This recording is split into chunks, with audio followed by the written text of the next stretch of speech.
He didn't know when that opportunity was going to be there, and with May taking that job, any leverage that Nori may or may not have had heading into this pretty much went up in smoke. So there's a couple different angles that come at this. Let's go with the Blazers coaching angle first. I think Nori's going to be a good coach. He's well-liked. He's well-respected. He has a ton of experience as an assistant. He's worked with multiple organizations. He's worked with multiple head coaches. Nobody I've talked to has raised any red flags. He's got a great personality. He's worked with star players. He has done all of the things that you kind of the boxes that you want to tick when you're looking at a potential assistant head coach, making that move to the head coaching ladder or making that move up the head coaching ladder. The flip side of this is also on the contract side, where I have yet to find any coach who has signed a deal like this in the past. And I've talked to a few coach agents that have told me that there are not a lot of coaches that are thrilled that he took this deal because of the precedent may or may not set. But this is also very evident of how Tom Dundon has operated as an NHL owner. Those are the things that come alongside it. So it's one of those things where you take a look at it, and Dundon won the battle, so to speak. He got a coach to take a deal that's not all that great, I don't think, from anybody else's point of view. But he got his guy. It's very reminiscent of Rod Brindamore. And I'm not a big coaching matters in the 82-game season part of this. It's about talent. So they can mark that box. They can mark the box that Dundon probably got him below market and didn't commit a lot of years to it. I've seen a lot of people say, well, he signed this deal. The Blazers gave this deal because of the Chauncey situation. I don't believe the Chauncey situation, investigation, trial, any part of that has anything to do with this contract. Period, full stop. I don't think that has anything to do with it. I think it's fully how Tom Dundon wanted to operate this. He wanted to get the best possible coach that he saw in his eyes at the best possible price with the least amount of guarantees that gives him the most amount of leverage. Let's go back, the Athletic article that was covering the NHL, and the owner that the agents overwhelmingly nominated as the most difficult and burdensome to deal with was Tom Dundon. So I don't think that you're going to look at this and see anything about that and think that there was an issue where Chauncey Billups or his contract or his legal standing was going to have any sort of impact around that at all.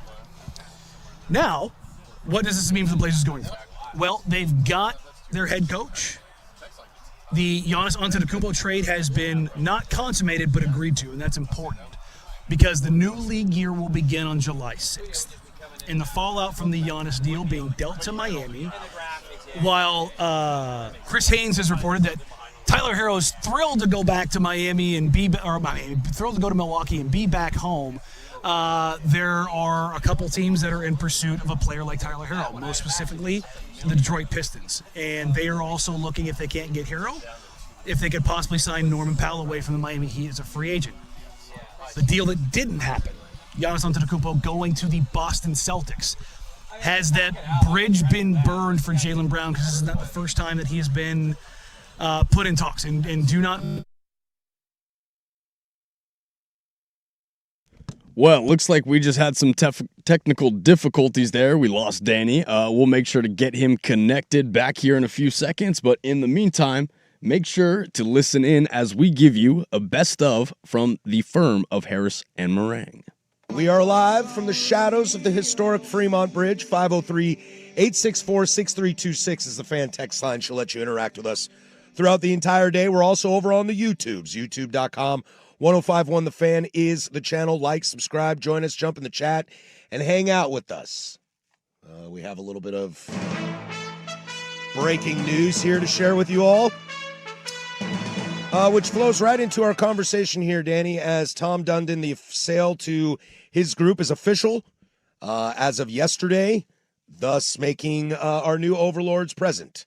He will have a press conference on Thursday at 3 p.m. You will be there, I assume. I will be there. Good. What question should Dan ask? Ooh, I called you Dan. What question should Danny ask Tom Dundon at the press conference? I need those in. Wrong answers only. Fair? Sure. Wrong answers only. What should Danny ask Tom Dundon at the press conference? I mean, I have a list of things that I'm already going through in my head. Well, so. those are real questions. Yeah. I want the fake stuff. No, We're for here sure. for entertainment. We'll get to the official stuff later. Rip City Rising is the name of the group. Mm-hmm. I mean, I guess I like the idea of the sun rising onto a new era. I don't know. Well, did Paul Allen have a name? I mean, Vulcan. But Vulcan was a company that came in to run it, right? I don't think that's the same thing, is it? I mean, kind of is. Vulcan's kind of a badass name. It is. Kind of a badass name. But Dundon, they have completed the sale. They'll pay off a little bit more, in September? Yeah, so roughly 80% of the team has been sold under the valuation and approved at the $4.25 billion valuation, with the final transaction to take place was it September of... Hold on, let me get the exact dates. The valuation will close no later than September 1st, 2028. Oh, so they got some time to come up with $800 million? Roughly, but it's also the additional 19 so it's 80.1% is being bought. The additional 19.9% is being bought at a $4.5 billion valuation and will close no later than September 1st, 2028. I didn't know any sports leagues would allow you to lay away. Basically what this is. I mean, it's a lot of money. If we're being real here, it's a lot of money. It is, and this kind of falls into what I had heard 6 to 8 weeks ago, somewhere around that line of them not necessarily having all of the capital in place to do this. And that's where my eyebrow has been going up ever since the beginning of this. It can be a little concerning. If you listen to the Sunrise guys this morning, Dirt and Sprague kind of went on about that Sean Hyken piece about like some cost-cutting measures that could come down. And if you haven't read it, I highly suggest. Sean's stuff is great. Go read his stuff on it. And just kind of the thought of where you can cut costs and kind of the precedent that he has set when he came into Carolina. Now, NBA and hockey are very, very different. Not just different sports, but Just kind of add a zero to it. Yeah, different markets, definitely. And most expensive player in hockey, $7 million. Most expensive player in the NBA, $70 million. Yeah. There's a pretty substantial difference. TV deals are larger, etc. So there is more money to play with. Costs of operations, though, are going to be higher. So I wonder. I'd be very curious in comparison of hockey and NBA of what the percentage of operating costs to the value of the team is. You know what I'm saying? Just to see if they're both, 11%, then I'll be like, oh, okay, it's just the Costco model. It's just larger, bigger, but it's still the same. It's just you're adding a zero. Adding a zero to it. But when you do that, though, that's where my eyebrows start to go up because they did. Jason Quick had it that there is another person that's been disclosed. I've heard that the group is upwards of 10 people. It's a lot of people that are going to be involved. And with that, one of the other minority shareholders is Stanley Middleman, who owns a big portion of the Philadelphia Phillies. I've seen valuations of him worth upwards of $2 billion. He runs a mortgage company. It turns out $5 billion a year, but doesn't mean he gets $5 billion a year. Right. So, but collectively, this group, when it's all said and done, is probably going to be one of the least cash-rich groups in the entire league. And I think that's something we've talked about a little bit. I think on the surface, and especially if you read Hyken's piece or if you listen to what Brandon was talking about this morning, I think there can be a little bit of fear in there. There can be a lot of fear in there. Like I have a buddy who bought a house, and it's an older house, about 100 years old in North Portland, and it had this great, beautiful backyard.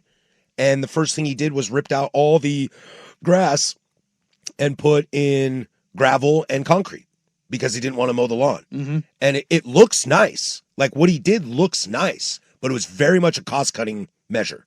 Yes. My mom's house, when I grew up there, it's a double lot. There was this huge backyard. Okay, there was like a sunken rose garden. We had Marionberries on one side, this huge thing. It was just a bitch to mow as a high schooler. And now there's an ADU in the back. And a full garage that my stepdad works on his cars. And then there's a giant brick pave and all the lawn's gone. And you can kind of see that changes. Now, is that a cost-cutting measure or is that, a value increaser? It all depends. And I think that's the fear when Dundon comes in, or when the group comes in. If they are cash poor, where are you cutting costs? Because there are efficient ways to cut costs. You know, I'm sure we can all look at our daily, checkbooks and say, well, I could probably cut, I don't really watch Paramount, so I can cut this subscription here. Or we can do better buying groceries by shopping here and here instead of just here, which are good things for you. But are we also, I'm only buying really processed foods because I'm cutting costs and don't want to buy natural foods? That is a problem. So I'll give an actual real world example. When you talk about organizations and first class, top rate, all those kind of things, like the Golden State Warriors, when they travel, I've actually seen a receipt for this. They spend $10,000 on their pregame meals. Yeah, that's a lot of money. That's their pregame meals. Okay. Now they probably spend 12 to 15 on their postgame meals. So let's just say they're spending $20,000+ every single away game. Most teams do not do that. Oh, really? Most teams do not do that. No. When they come in here, it's very clear who spends the most money on those kind of things. It's very clear. Okay. So, and I don't think people be like, oh, they're worth billions. Like, yeah, but there are teams that are cheap on things. There are teams that, I'll use the word cheap here, but like the teams that run leaner. Well, okay? we saw this in the anonymous players survey, which will no longer exist in the NFL. The Miami Dolphins are number one. And how you're they like, treat really? their family, how they travel. You're like, that team sucks. And you're like, well, that's not what we're asking. No. And then you see the Steelers and the Chiefs. They're down at the bottom. You're like, whoa, those are, one franchise is at the top right now. And the other is a top three most, historically important franchises. Both the Steelers and the Chiefs, though, their ownership groups, how much money do they have? Not a ton. How much the Roonies and the Hunts aren't that rich. How much money does Stephen Ross have? A lot. I think he's the fourth richest owner in the NFL. A lot. I mean, we were running through sports franchise values. The Rams are top 5. Yes. SoFi, Kroenke, fill in the blanks. Yeah, Kroenkes are worth a lot of money. A lot. I mean, they own the Rams, the Nuggets, the Rapids, St. Louis Blues, or not the Rapids, the Blues, and then the Avalanche. No, that's the Blues. And a soccer team. Is it Arsenal? They own Arsenal. Arsenal, correct. So, yeah, they got money. Well, Stan Kroenke doesn't own Arsenal anymore. His son does, but that's just moving money around. It's Kroenke Holdings. Yes, that's just moving. That's taxes. That's what that is. That's taxes, exactly, if you don't know how that works. So, yeah, there's a lot here, and to be honest, we should probably kick this over I agree. to another one, Jen. I agree. Yeah, let's put a pin in this. We'll come right back. Let's text in. We're having some fun with wrong answers only. What questions should Danny ask Tom Dundon at the press conference? But let's keep this going. All right, new ownership. What does the future look like, and how will it affect our day-to-day lives as Blazer fans, Blazer coverage, etc.? We'll toss it over to Casey with sports. Back in the studio with Lowercase as we are going to take a quick break, and when we return, you'll get to hear part 2 of that segment from the day Tom Dundon and friends officially purchased the Portland Trail Blazers. If you missed it across your timeline, the Blazers are hiring Wolves assistant coach Micah Nori as the new head coach, according to Shams Charania, and we will make sure that when we figure out these technical difficulties, we will get Danny and Patrick on the mic to talk about all that stuff. You're listening to the firm of Harrison Marang on 105.1 The Fan and the Fan Sports Network. The biggest questions of the day. Would he be our best player?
10:21, Portland Sports Leader. Don't you forget it. We are live from the shadows of the historic Fremont Bridge, as my main man Patrick Harris likes to always say. I'm your producer, lowercase. He's a biracial angel. As we have a best of show for you today, as here comes part 2 of when Tom Dundon officially purchased the Portland Trailblazers. But we were talking about, the idea of an ownership group that is not cash heavy, which can work, I don't want to be, we can get to doom and gloom if we need to, if that's how we get there. But look, the Buss family were not cash rich. No. But they were still able to get great players and win titles and stuff like that. There's a little bit of difference there, though. Agreed. But Because you don't have to be cash rich when you've got, the brand. not just that, how many endorsements and sponsorship opportunities that, Look, Jack Nicholson and Denzel Washington and Marky Mark are front row. yeah. And That helps. I think I've said this before. The Lakers don't have a season ticket sales team. Did you know that? No, I did not. But they sell season tickets. They aren't worried about it because what they have is an experience sales group. Oh. Because season tickets in LA sell out. Yes. Even when they suck, it's still the Lakers. So it's an experience. That's what they focus on selling. And that's kind of what I want to get to here for the Blazers and kind of what your everyday looks like. It's what's the experience right now. So let's walk you through. Okay, it's game day. You live in North Portland. You're going to jump on the Max. You stop at the Nighthawk Lounge on Rosa Parks and Interstate right there to have some brewskis before the game. You jump on the Max to head to the game. You throw some AirPods in. You catch great Travis Demers on the radio, or whatever it was, Wheels back in the day, etc. You roll up to the stadium, check your ticket, maybe buy some concessions or a T-shirt, jersey. Then you grab your seat and you watch the game. There are people walking up and down selling you stuff. You can run to the bathroom if you need to, grab another beverage, soda, popcorn, whatever. I'm curious how that stuff can kind of change. When we watch Blazer Vision or KUNP or your Rabbit Ears, however you do it, Comcast, whatever, you got KC and Lamar there. How does any of that stuff sort of change when you're kind of looking to cut costs? I'm curious what would be the good ones in your brain. Well, it all depends. So when we talk about ownership in general, I think it more often than not, people's default setting is roster, whether it's football, baseball, basketball, hockey. That's the first thing. But you also start talking about front office. You talk about assistant GMs. You talk about scouts. You talk about family relations. You talk about analytics. You talk about video. Like the amount of money teams, like, here's some cost people don't know about. The amount of money teams spend on like Amazon Web Services to crunch their analytics, to do their different projects that are like that. Every NBA team has an analytics team that does like basically a black box of things that they're working on and trying to optimize. And there are some teams that spend a ton of money on it. Like the amount of money that you have to do to process video and put it through an analytics service that, could be upwards of millions of dollars over the course of a year. Like, it's a lot of money. So that's the basketball side of things. Sure. Okay. So that's the first part of it. When we're not even talking about the roster. Okay. What about the business side? What does your season ticket sales look like? What does your sponsorship look like?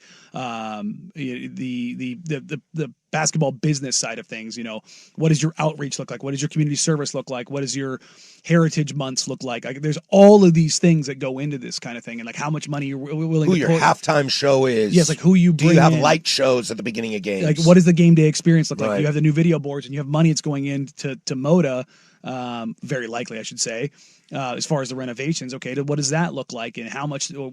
Here's the other part of this: how much do tickets cost? Right. Because you have kind of rails as you set everything within, but if you're an ownership group who's looking at running lean, where are you going to try to make some of that money back? Easily the door. At the door. And now there is some natural progression of ticket prices going up just as inflation grows. Sure. But you can see jumps. Also, what's that going to look like if the Blazers are still in this rebuilding situation and you're going to hike up tickets going into next year? Because let's be real, no matter really, unless a Giannis situation happens, which I don't think will happen, unless that happens, they're still not ready to compete next year for a title. Maybe a better playoff spot, but maybe not quite a title. Is that enough to convince fans to pay more to get in? I don't know that answer. And I'm not sitting there saying this as all doom and gloom. I'm just looking at the kind of what the evidence is pointing me towards. You're looking at an ownership group that This is connecting dots. This is not Steve Ballmer. This is not a guy who's worth this group is not worth $140 billion. This is not a group where their interest, can cover the operating costs every single day. You know what I mean? Like that's just a different level of things. And so I start wondering about that. Like, what is the Blazers have their own broadcast team? Blazers broadcasting is done and held in-house. Does that continue? One of the things that Heiken mentioned in his article is that, the Carolina Hurricanes swapped to simulcast and got rid of radio. Like, is that a thing that they're looking at doing? Which I think would be an awful thing to do.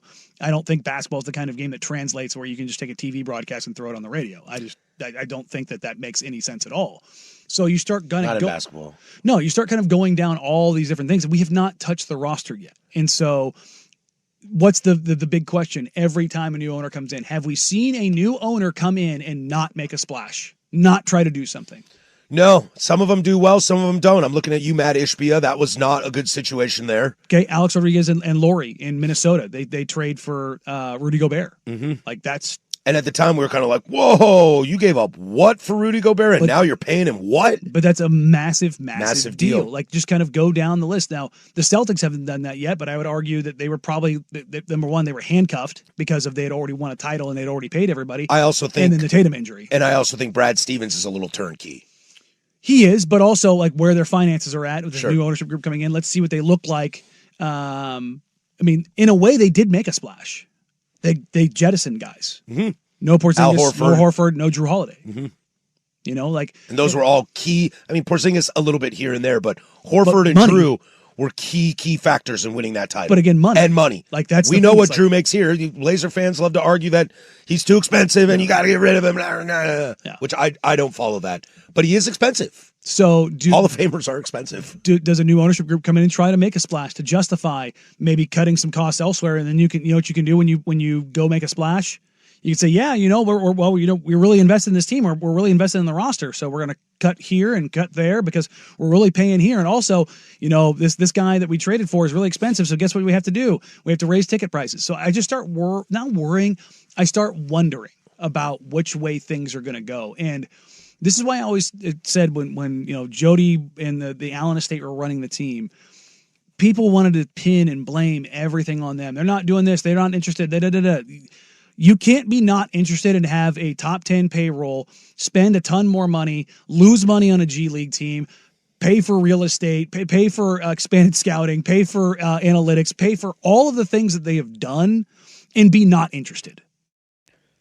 We just took a trip down memory lane to late March when Tom Dundon and the group officially purchased the team, but I want to just pivot for a few weeks to a few weeks ago to how Tom Dundon can now change this narrative that has been put around him. You are listening to the firm of Harrison Marang on 105.1 The Fan and The Fan Sports Network.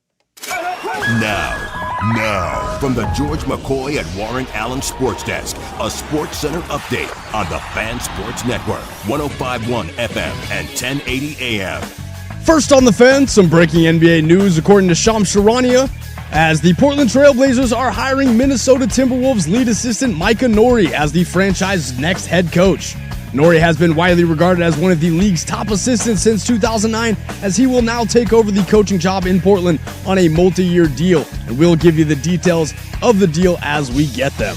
If you missed it last night, the Milwaukee Bucks are trading franchise stars Giannis Antetokounmpo and Bobby Portis to the Miami Heat for Tyler Hero, Khalil Ware, Jaime Jaquez Jr., 3 first-round picks, including the number 13 pick in tonight's draft, a pick swap in 2030, and a 2033 second-rounder.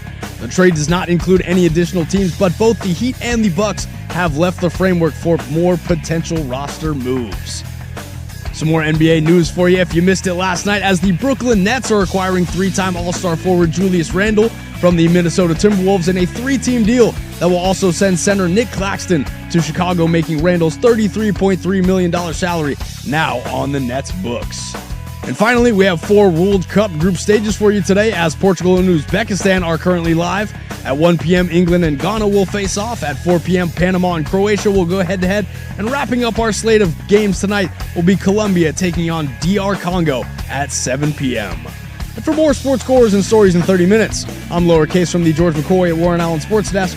Hurt missing work? Insurance companies acting like jerks? Don't call your mom. Call George McCoy at WarrenAllen.com.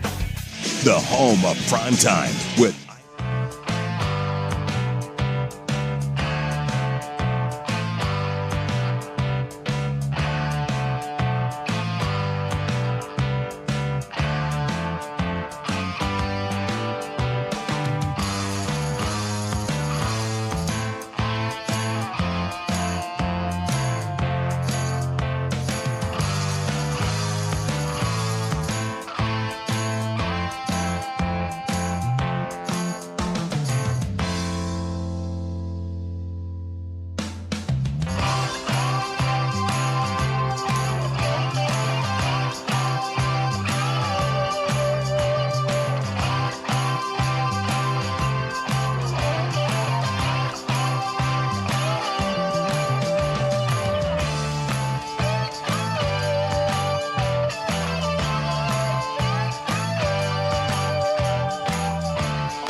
FM and 1080 AM. Welcome back into the firm of Harrison Marang. All your favorite hosts are over at the Fan Golf Classic. We just took a trip down memory lane back to late March when Tom Dundon and the group officially purchased the team. But now we're going to pivot to a few weeks ago to how Tom Dundon can now change the narrative that has been put around him. But before we do that, the World Cup is in full swing. A little World Cup update for you because we have one game currently live and Cristiano Ronaldo is doing Ronaldo things. They are on the board 2-0 as Portugal now leads Uzbekistan 2-0. The Portland Trailblazers are entering a period with new ownership, an ever-changing landscape in the NBA, the wide openness and participation trophies of NBA Finals and wins, which we'll get to a little bit later, one of the most egregious things I think I've heard in a long time. But taking a look at where the Trailblazers are at right now, I look at it and I wonder how a lot of fans are looking at what a successful offseason means for the Trailblazers. And we'll get to the Dundon side of it, but whether it's the Giannis Antetokounmpo, the Jaylen Brown, Trey Murphy paths that have been beat to death, or throw Anthony Davis in there as well, but more about holistically what the approach looks like. This is a team that went 42-40, went to the playoffs, lost in 5 to the team that went to the NBA Finals. What did they need to get done between basically now and free agency? And the thing that I keep coming back to is it's about addressing the very specific shortcomings. And that doesn't necessarily just mean coaching, because I've seen people... I'll relitigate this first. Coaches don't control turnovers. They don't control shooting. Like, they don't control on-court actions. And what's the biggest thing that the on-court stuff struggled with for the Blazers? That was three-point shooting, and that was making sure that you valued possession. I want to share this from Nate Jones. For those that don't know Nate is Damian Lillard's business manager, works for Goodwin Sports. I've known Nate for a long time, and him and I see pretty eye to eye when it comes to a lot of things in the NBA, but particularly coaching. Says the way a lot of y'all talk about coaching, I think you think coaching in the NBA is like coaching in high school, organizing strategy for a pickup game. Coaches are in the people management business. The best coaches hire great assistants and know how to get the best out of them and prevent infighting. They also have to manage player egos and get players to buy into the team concept. Phil Jackson's arguably the greatest NBA coach of all time. It's mainly because he knew how to manage and inspire players and his assistants. I often see folks on here talk about what current NBA system would be a great head coaching hire. How do you know that? Unless there's been a feature focused on the special management characteristics of an assistant, you have no idea how they'd be in the head chair. And so that's why I look at like them letting Tiago walk, and then also looking at, for fan side of things, well, they're going to be a better team. They got to take the next step. Well, then how are you going to hire a coach who has no head coaching experience and say that guy is going to be the guy to take you to the next step? I don't think you can just do that. So I go to the personnel side of things. Okay, what do you need to change? Well, you're adding Damian Lillard to the roster. That'll help a ton with creation and shooting. Like that's, I have no problem staking anything on Dame being at least 80% of what he was. And that'll start probably limiting the turnovers as well, because you're not putting the ball in Drew Holiday and Scoot Henderson's hands as often. Or even Denny Avdia, who he's got a high turnover rate. It's right there alongside Cade Cunningham. But how does that shape things? Okay, so what are the adding Dame doesn't just solve your shooting issues. It makes them better, but it doesn't solve them, okay? Because if you're looking at going into next season right now, your starting lineup is probably Damian Lillard, Drew Holiday, Toumani Camara, Denny Avdia, Donovan Clingan. As it stands right now today. That's probably your starting lineup, okay? If not, Drew coming off the bench just so that you have that great guard game and you have a guy running the floor each time. Well, I mean, again, not trading Scoot, not trading Shaden, not trading Jeremy. I think that's probably your starting lineup, because that's going to, alongside Damian Lillard, you're getting a lot more consistent offensive firepower, and Drew defensively is still drastically better than either of those other options. So I think you want to lean more on the defense in that regard. And Drew can shoot. Drew can still create. But if you've got Denny and Dame on the floor, that's going to handle a significant portion of your creation and not force Drew into that spot. So that's the way I would lean with it. Okay, so you've got a plus shooter in Dame. You've got a solid shooter in 2, a solid shooter in Drew.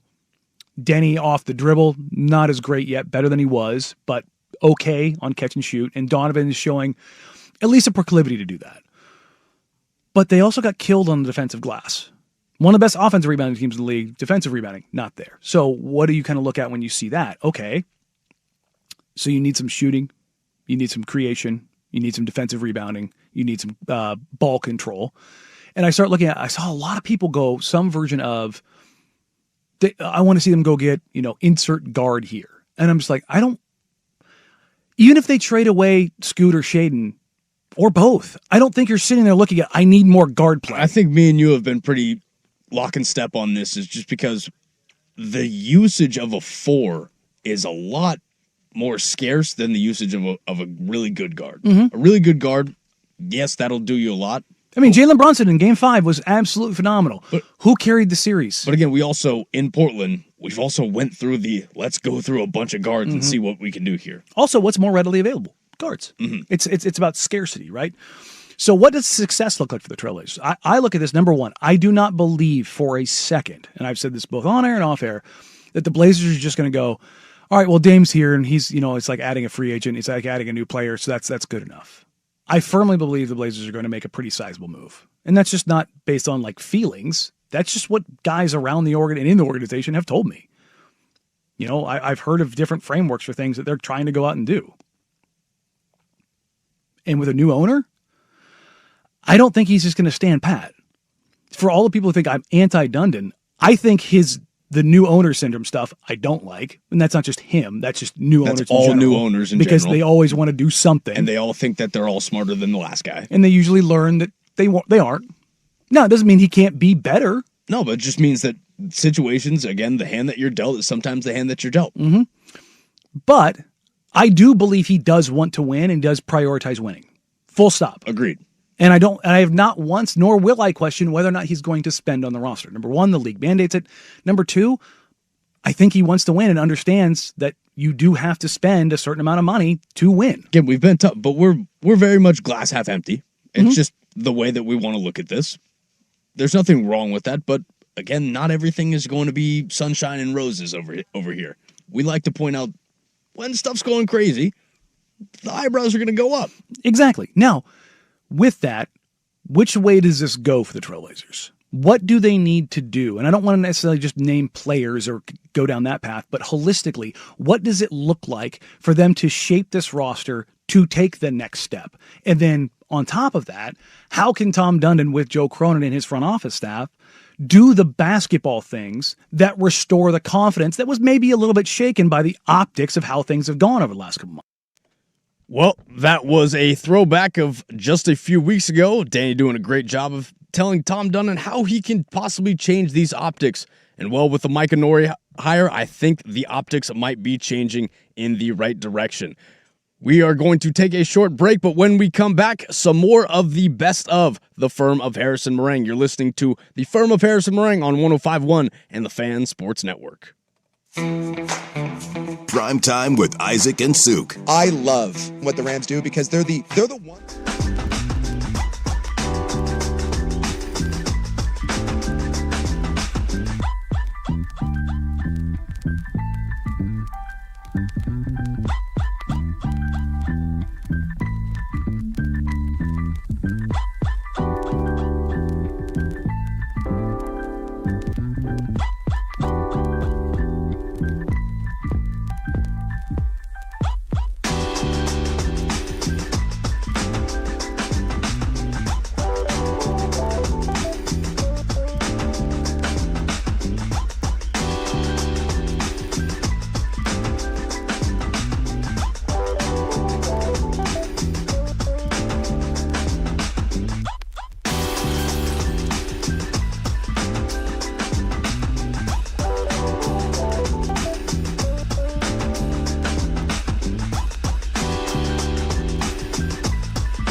You ever seen a grown man naked? The Firm of Harris and Marang on the Fan Sports Network, 105.1 FM and 1080 AM. If you are just joining us, it is not Patrick Harris and Danny Marang, but it is in fact lowercase your fearless producer on the ones, twos. Well, I'm doing the threes, the fours, and the fives today. Don't think I forgot about all my favorite people on the text line and the YouTube chats because it is a free consultation Tuesday. And at the end of the show today, who knows? I might get Stevie Brackets in here to do some free consultations. But here's a clip for my favorite free consultations from Danny and Patrick. Free consultation. Do it every single day. Every single Tuesday, at 12:15. If we got a little enough, we'll go double round here. 503-864-6326 is the fan text line. Or you can throw it in the chat over on the YouTubes. 105.1 The Fan is the channel. Make sure you like and subscribe. I need to make this very clear, just so everybody knows. I may pretend that I'm smart at basketball and say I don't think Giannis fits on this team. But it is very important that everybody knows, if Giannis comes to this team, I will be stoked. That is cake and eat it too. You know, I'm real smart about basketball. I think Giannis would be a bad idea. Giannis trades. Woo! Giannis, I got a jersey. Trading for a top 20 player is never a bad idea. It's never a bad idea. It's never a bad idea. It's never a bad idea. I just gotta pretend I know what I'm talking about. As long as I can pretend, that works for me. It's fine. Free consultation. How many free drinks is acceptable to have in a company paid for suite at a Portland Fire game? Are they comped? Yes. Then it's comped. 4. 4? You're putting the over-under at 3.5? I think so. But here's the thing, like, are you making an ass of yourself? Oh, that's a big one. Because you don't want to do that. It's whatever the number is before that. You know, if I wouldn't have had that 8th drink, I would have been totally fine. That's why 4 is probably a pretty good number. I think the question, too, is what are you drinking? Like, are we hitting some high lives here? Because I can drink 30 of those before I become a mess of myself. Not 30. That's a lot of beer. It also depends on what you're drinking. You could change the drinks to food. If you're a late arriver and the food is picked over, that's on you, dog. If you're putting down a bunch of vodka sodas, like I might be with Casey on this. 4 might be your limit. I will say this: always be responsible when drinking. If it is a paid-for suite and complimentary drinks at a Fire game, bro, don't drive there. Ever. Take care of yourself. Yeah, ride the max and just let her rip. Yeah. Push the envelope.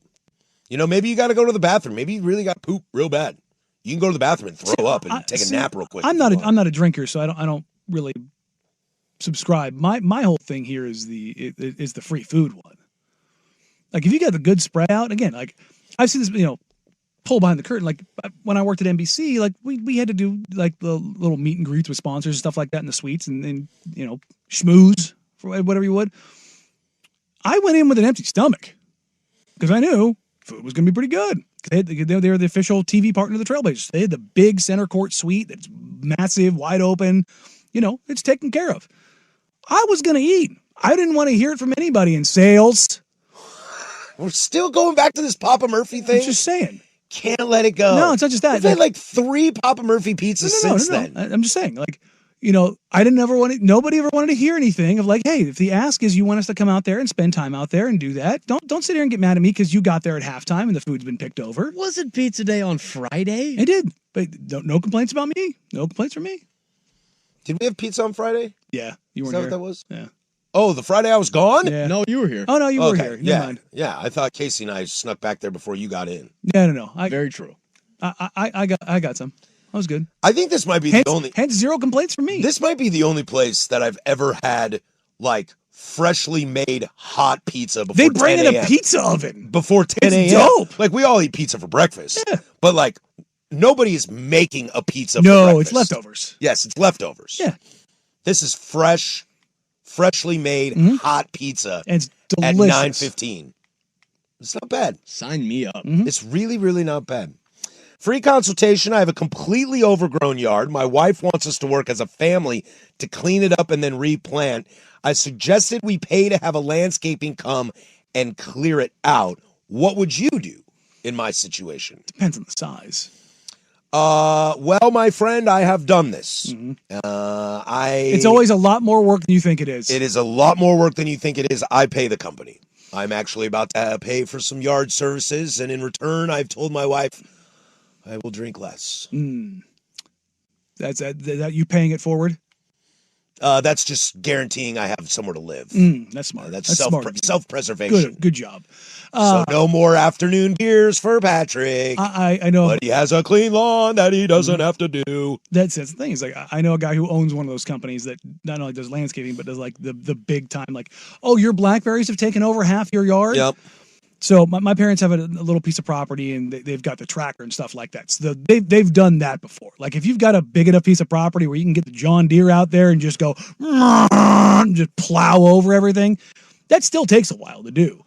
If you're trying to do it by yourself with the weed whacker, brother, you are in for a long weekend. Look, I can mow my lawn and I can edge, but like the weeding in the beds, dude, I do not have the bandwidth for that. I just don't. It also depends on the status of if you've been neglectful in your yard and it's taken over. This is not something you're going to get done in a day. Like don't ever think that it's going to be a multi-weekend thing unless you've got a 4-man crew with professional tools to come in and take care of stuff. Dude, then once you do it though, take care of it so you don't have to keep doing it. I really need to mow my backyard, but I don't want to do it today. It's going to be 85 degrees. This is like the literal best day to do it. I know, but I don't want to today. Throw on the headphones and podcast it up, dude. Do you understand? Today I don't want to. Because I do whatever I want today. Why? Because it's my birthday. Oh, that's fine. Oh, that's right. Today. That's right. I don't want to go mow my lawn. I want to go to the bar and have beers after the show. Yeah. And then I want to go home and take a nap and then go out to dinner with my wife. Do you know what it's going to be like the next couple of days? What? Rain. Oh, God, I have to do it today. Oh, my God, I have to do it today. Let me double check it. Get yourself a Stixer on the way home. You're free on Wednesday and Thursday now, but it's Friday, Saturday. We're getting rain. I think I have to do it today. Yeah, get yourself a Sixer. That's where you crank up the tunes, play it out the window, and just let the day go by. I'll be honest, man. I used to hate mowing the lawn. I actually looked forward to it because I would legitimately just throw my headphones in and go. Well, I don't mind doing the front. The front I don't mind because I see that every day, and my neighbors look at it and make me feel good, like when it looks good. The back is just such a beast. Such a beast. Do you have a riding mower or a push mower? I have a push mower. Does it at least have the assist? It does. Okay. I've got the assist on mine, and I never use it. I use it a lot now. Yeah. Well, I went from an electric lawnmower to like a DeWalt gasoline lawnmower, and that puppy. Whew. Look at you out here two-stroking. Woo! Love it. Woo! Love it. She'll rip it. Oh yeah, it'll get it done. It'll get it done. I went to the electric when I had the spot out in Newburgh, and it came with the extra battery packs. I could do a yard, a front or a back on a full charge. That was it. And then I had to swap out, and even if the grass got too long, couldn't get quite through, and I had to wait. And I was like, ugh. And then the battery, the threads when you put the battery in, it went in there off the thread, and I can't get it off. Oh. So now I just have an electric lawnmower in my garage that I don't know what I to do live in the with. apartments, and they have landscaping, so I don't have to deal with that anymore. I know. So, dude, there is like a leaf blower or a lawnmower running at all times in my neighborhood. I like the sound. Every day. Dude, I live in a HOA community. Like there's like my apartment building and one other one. The rest of it's big houses, and those dudes are going because it's such a big area. They're going all the time. And the thing that I notice, I never hear it unless I'm outside. But I'll tell you what, that community I live in, there is brother. I was fighting allergies for my life the other day because there's every plant under the sun in that neighborhood. Kind of like my grocery store thought here. Most of my neighbors are old and retired. Like, you guys can't get up at 8 a.m. on a Saturday and do yard work. Monday through Friday, bro. Because like Saturday at 8 a.m., I don't want to be woken up by your. How is your house that quiet that you hear a lawnmower at 8 in the morning? Because I send my youngest to watch TV in a room on the other side of the house with the door closed. Put some white noise on, dude. No way, man. Daddy's got to nurse this hangover. Yeah, white noise it. Drown everything out. I'm a big proponent of that. More consultation when we come back. There's Casey Smith with sports. We are going to take a quick break, but when we come back, a little pivot away from basketball because the fellas had a great conversation with Fox analyst Rob Stone, and with the World Cup in full swing, that'll be a great one to listen to. We may or may not get Danny and Patrick connected. We're playing it out by ear, but you are listening to the Firm of Harrison Marang on 105.1 and the Fan Sports Network. Onyx, I keep having stomach issues. Please make me a doctor's appointment. Okay, are you so...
Now, from the George McCoy and Warren Allen Sports Desk, a Sports Center update on the Fan Sports Network, 105.1 FM and 1080 AM.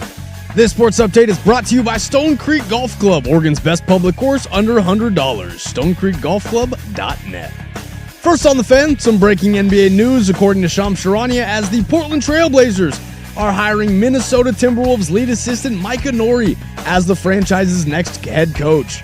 Nori has been widely regarded as one of the league's top assistants since 2009, as he will now take over the head coaching job in Portland on a multi-year deal. We'll give you the details of the deal as we get them. But some more NBA news for you, as the Milwaukee Bucks, if you missed it last night, are trading franchise stars Giannis Antetokounmpo and Bobby Portis to the Miami Heat for Tyler Hero, Khalil Ware, Jaime Jaquez Jr., Kaspara Yakiunis, and 3 first-round picks, including the number 13 pick in tonight's draft, a pick swap in 2030, and a 2033 second-rounder. The trade does not include any additional teams, but both the Heat and the Bucks have left the framework for more potential roster moves. Some NFL news for you. According to Adam Schefter, the NFL is declining to hold a supplemental draft this summer, currently leaving the 2027 draft as the only way for quarterback Brendan Sorsby to enter the NFL. A letter is being sent to Sorsby and all of the NFL's 32 teams to inform them of the league's decision. And finally, we have 4 World Cup group stage matches for you today as Portugal and Uzbekistan are live. Portugal currently leads 3-0 as we are on hat-trick watch for Cristiano Ronaldo as that match has gone to half. At 1 p.m., England and Ghana will face off. At 4 p.m., Panama and Croatia will go head-to-head. And wrapping up our slate of games tonight will be Colombia taking on the DR Congo at 7 p.m. And for more sports scores and stories in 30 minutes, I'm Casey Smith from the George McCoy at Warren Allen Sports Desk.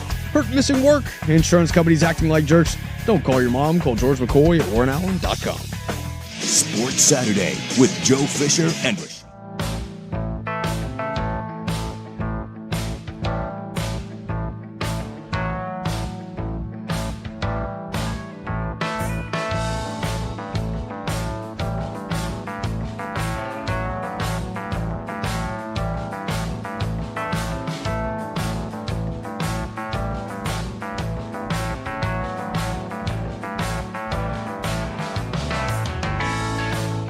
and 1080 The Fan.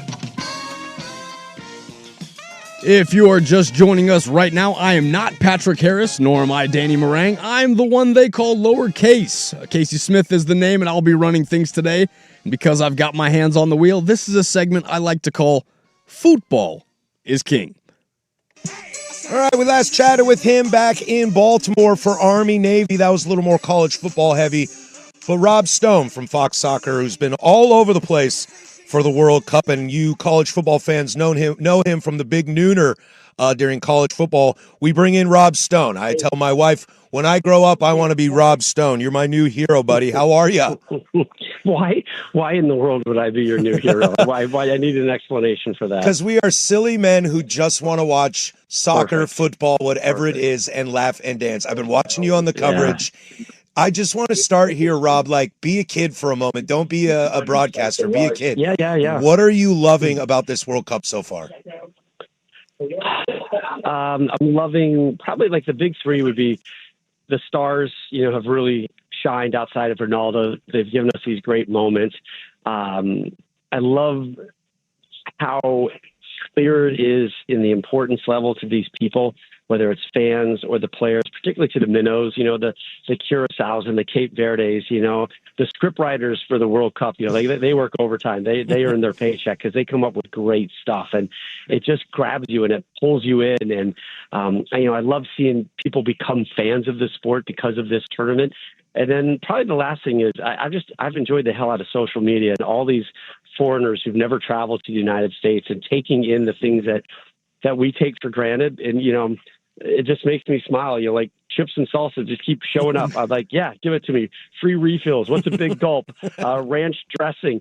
All the stupid stuff that we just take for granted as part of being Americans, and they're enjoying it for the first time ever and just, losing it over ice, unlimited supply of ice. My European friends don't understand ice. I worked with Clarence Seedorf, Dutch International, and we had dinner the other night. And, you sit down and everybody, the waitress is so nice, it gives you a glass of water. And I look and I see him do the little movements, and he's very polite and nice. I'm like, Clarence, what happened to your water? She comes back. She gave him a glass of water with no ice. He didn't want any ice in his water. And I'm like, Clarence, give me all your ice. I'm American. I can't get enough of your ice. Just next time you get an ice water, just give me the ice water. I'll take the ice out of it. You can have your own water. So it's been a treat. And what are we, 8 days in? And the U.S. has got game number 2 tomorrow. This rocket ship is just getting going. Rob, when I look at, you say Team USA tomorrow, and I want to talk about so many other things around that match, but whether or not Christian Pulisic can go seems to dictate so much. He was such an unbelievable threat on the wing against Paraguay. The double teams that he was seeing over and over and over again, and how much gravity he had. If for whatever reason the calf is just not good enough and he can't go, when you look at Team USA, what do they do to try to replicate that kind of threat, or where do they look to try to alleviate the lack of pressure on that wing?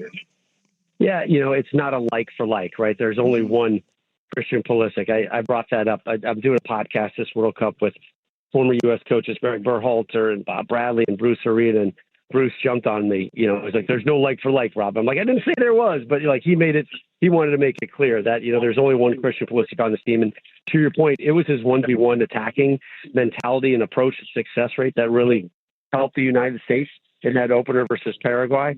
So do they have people who can do that? Yes, but at that rate, I don't know. I think a Timmy Weah off the bench has that. Obviously, speed helps. Sorry, they're going through a audio check here. You know, Gio Reyna, who was a guy that, you know, a lot of folks didn't think was even going to make the roster, and then he comes on and scores this great goal, and now there's thoughts that maybe he gets into the starting 11 if Pulisic can't go. We don't know that yet. It is interesting to me that, you know, if you haven't gone through a full training session, you know, are you ready to go for a World Cup game? Most would say no, but I think there's definitely those special players on every team that, you know, like, hey man, just tell me an hour out, you good or not, right? Can you give me 90? Can you give me 60, 45? Where are you? Even without having had full training all week. But you're right. It's a big concern if Christian Pulisic can't go. Last time U.S. met Australia in a tune-up, Australia went after him hard. He exited in the first half with an injury from a hard challenge. So even if he is good enough to go, Australia, they already know who they're going after early and often. He's Rob Stone, Fox Soccer, and the big nooner for college football. And Rob, I want to stick with USA for a second and move to Mauricio Pochettino, who's been pretty open and honest in conversations, had some comments about the MLS and kind of pushing this American team to be a little more aggressive, a little more arrogant. And my biggest concern was maybe a little lack of intensity, but he seems to have got this team bought in. What is it about Poch that has made this USA team so far in one game seem to really put the pedal to the metal? I think he's finally kind of figured out who we are as Americans. You know, it's part of the reason why very few national teams have quote unquote foreigners as their head coach. You know, no foreign head coach has ever won the World Cup. So, you know, when Brazil's winning it, they're winning it with Brazilian managers. When Italy's winning it, they're winning it with Italian managers, because those managers, you know, they're head coaches, but they're managers. They manage the people. They understand the climate. They understand the DNA of what it is to be from that country. So I think it was a learning curve for Pochettino to figure out what America is and what my American players are. And I think he finally figured it out. And I think it was more like suffering with him, to be honest with you. I flashed back to last summer's Gold Cup, and the last two games the U.S. played were in St. Louis and Houston, and they were the road team. And that's BS. And he could not understand it. You know, he's like, when I played for the Argentinian national team, if we're in Buenos Aires, we are the home team. It doesn't matter where we are in Argentina. We are the home team. And I think he really felt for his players that, how do you not have your nation behind you? How is this happening? Well, he felt it. You know, he felt it in LA. He's going to feel it in Seattle tomorrow as well. They felt it in the two tune-up games in Charlotte and Chicago before. And I think he's figured out, like, oh, this is what it is. This is the situation that these young players have been in for a long, long time. And now he's seeing and feeling that a nation is behind them, and he is tapping into it, and wisely and timely as well as he should be. And the players are feeling it as well. Again, a great start helps a lot, right? You know, can you imagine if things didn't go well against Paraguay? We'd have been spent the last week, you know, wringing our hands and what is wrong with American soccer? And here we go again. And why can't we figure it out? Well, right now, at least, we're not having those conversations, and Pochettino has kind of figured out the pulse of his team and tapped into what I think motivates them. You know, a little challenge, a little like stick your chest out, lead with your heart. And I think that's when America, no matter what we do, whether it's politics or sports, that's when we're at our best. Rob, it's almost like you do this for a living, because it's a great segue for the question that I want to ask you here is, you know, Poch is obviously very, very, very likely going to go manage somewhere else. And I don't want to get caught up in the hyperbole of just one match, but stylistically, in my lifetime, that was some of the most aggressive attacking play that we've seen from Team USA in the modern era. Is there enough there to be able to take what he has done and have that become more of an identity for this program going forward? Or do we need to see this more and more and more through this tournament alone to be able to say that? I think at a minimum, you have to have this. And I think that's something that the American soccer fan and Pochettino has been trying to find for the last year and a half. Like it's been a bit apathetic. I'll be honest with you. The U.S. hasn't had great results, and Pulisic not playing for the Gold Cup last summer, and it's just been more negatives than positives out there. And now I feel like there is this uptick of emotion and energy. And when a lot of us first became fans of the U.S. men's national team, it was because we were the underdog. We were the miracle on ice equivalent, like a bunch of college kids or guys who don't have a lot of pro experience, but god dang, they are going to fight. They are going to scrap. They're going to throw their body in front of the ball. They're going to do everything they humanly can with their God-given ability to try and get a result for the U.S. And the fans appreciated it. The media appreciated it. I feel like there was a stretch where we kind of got away from that. I mean, maybe we got a little arrogant, or maybe a little over our skis a little bit, just how good we are. I think we've come back to like, hey, this is who we are. This is our DNA. We need to do these things.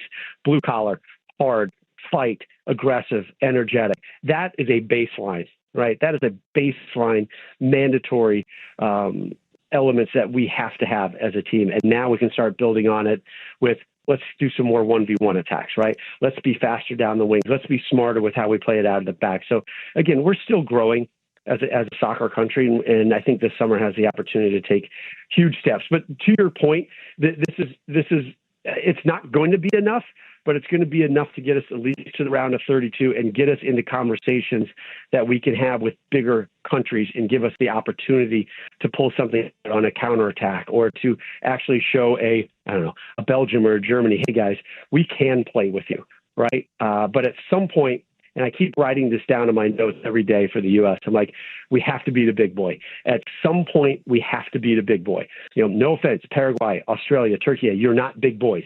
We need to take care of you, but we have to beat a big boy. And at some point this summer, we are going to see a big boy, probably in the round of 16, should we get that far. Rob, let's take a step away from USA real quick. I do some local stuff for the Timbers with Apple TV's Jake Sivan, and he sees Leo Messi frequently in the MLS. You were at the World Cup now. Is this man really going to do this again? Had a hat trick in his first game and has just reminded the world that he is the great Lionel Messi? I was literally just having this conversation because I was at that game in Kansas City, and where our studio was inside the stadium, we kind of had a perch and we could just stay there and watch the game. And I don't allow it. It's funny to your point that you guys made it when you brought me on the show. You're like, hey man, don't be a broadcaster. Don't give me your notes and your tie and your hair and your makeup, right? Like, give me fan. And I lost myself in that Argentina game. I found myself literally just kind of my head in my hand, staring at the field and following number 10 and celebrating his goals. The old statement, like, there's no cheering in the press box. Screw it. I'm cheering. It's Lionel Messi. You're like, this is a legend. This is an icon. This is a godlike human. And I get to be in the same building with him and see him drop his first ever World Cup hat trick, see him tie for the all-time, World Cup goal scoring list, see this guy still doing it just days shy of becoming 39. I got lost, and we were having conversations about this game, and everything was going to be about Messi. And it was really hard to describe it. It was really hard to put it in words. And I wasn't the only one. I was listening to Thierry Henry the next day, and he was admittedly struggling with how to put what he is doing and has done in perspective. The easiest thing, I think, is just to watch it and feel it and respect it and just be happy that you were around to witness something like that. I think the closest American sporting parallel is Jordan. I still regret it to this day that I never got to see Jordan play live. And I think that would be a similar type feeling of just, I'm somehow in this guy's circle. I'm within 100 yards of this guy. I'm within, 20 yards of Jordan on the court, and just feeling what he brings to every atmosphere and to every game, and the respect he has from everyone. That's officials, fans, opposition, the security people. Like, they know they're around greatness, and that's something that Messi has, and not many of us do. We'll get you out of here on this real quick. Everybody loves to answer these questions and ask them, of the big boys, who has impressed you the most? And of the non-big boys, who has impressed you the most? Is it a Norway, Colombia, one of those teams? And give me a big boy that you've loved so far. Yeah, I felt South American teams would do well. I was hoping a little bit more early on from Colombia and Ecuador. Argentina certainly showed that they are here to win it all. And defend their crown.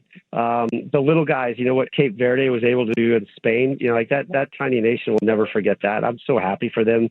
That goalkeeper and his social media following, the fact his mom's going to be able to get over here now and see her son play. The beauty of this thing is like every day there's something new, right? It's a great geography lesson. It's a great life lesson. I'm watching Bosnia and Herzegovina in Switzerland right now. Like they're going to give me something that I'm going to be talking about later today. South Africa, I'm so happy that they were able to get a penalty kick earlier today to tie it up and get a point and continue kind of their World Cup journey, have a chance to get out of the group stage. Every day provides something new. In my deepest heart, I'm an underdog fan, so I like to see these underdogs, and the U.S. is an underdog. They may not be an underdog tomorrow here in Seattle against Australia, but they are an underdog big picture-wise for this Gold Cup, and man, I'd love to see them pull off a little miracle on ice a la 1980 this summer. He's Rob Stone. You can catch him on Fox throughout this entire World Cup, but keep up the great work. We'll catch up with you down the line, and remember, it's okay to be a kid and be a fan again. Yeah, absolutely. I remind myself that every day this summer. Thanks, guys. Yep, take care. Thanks, Rob. That is Rob Stone, Fox Soccer. He is everywhere. I've been texting with him the last few days. He was in Dallas, Kansas City, Seattle, L.A. He is all over the place, just having the time of his life. Didn't get stuck on a plane like Landon Donovan or Ian Dark, though. Did not. That is a scary thing. Brother. Hey, let's get into 10 Toes Down. It is a Thursday. We'll do that next. That's Casey over there with sports. Back in the studio with Lowercase. Thanks again for Rob Stone for coming in and having a great conversation with the fellas last week after the USA took down Paraguay in the first round of the group stage. But we're going to pivot again on this one. And when we come back, some NFL football notes for you from this offseason. This is the firm of Harrison Marang on 105.1 and the Fan Sports Network. The new home of the Portland Timbers is the Fan Sports Network. Glasser will serve it in. Gage Garrett's header, and the Timbers have found an equalizer. Every goal. Fernandez! Every match of the MLS season. On the Fan Sports Network, 105.1 FM, 1080 AM, The Fan, with select games on our sister station, 94.7 Alternative Portland, the Portland Timbers, and the Fan Sports Network. Now, here's a quick look at Portland traffic. Great ride along westbound I-84 this morning. It is a slow and go pattern from the I-205 interchange all the way out to the I-5 interchange. All lanes open with no delays on eastbound I-84. I'm Kim Vestal with traffic. This traffic report brought to you by Valvoline Instant Oil Change. Hear that? That's the sound of another savvy driver rolling into Valvoline Instant Oil Change. No hassle with appointments or dealer wait times. That's one smart bell. Whoa, Liberty Mutual customized this song for you. Whoa, like your car insurance, it's custom too, yeah. Liberty Mutual's got the coverage that could save you money. Thanks to Doug and Limu, well now you can go and take that cruise. Liberty, yeah.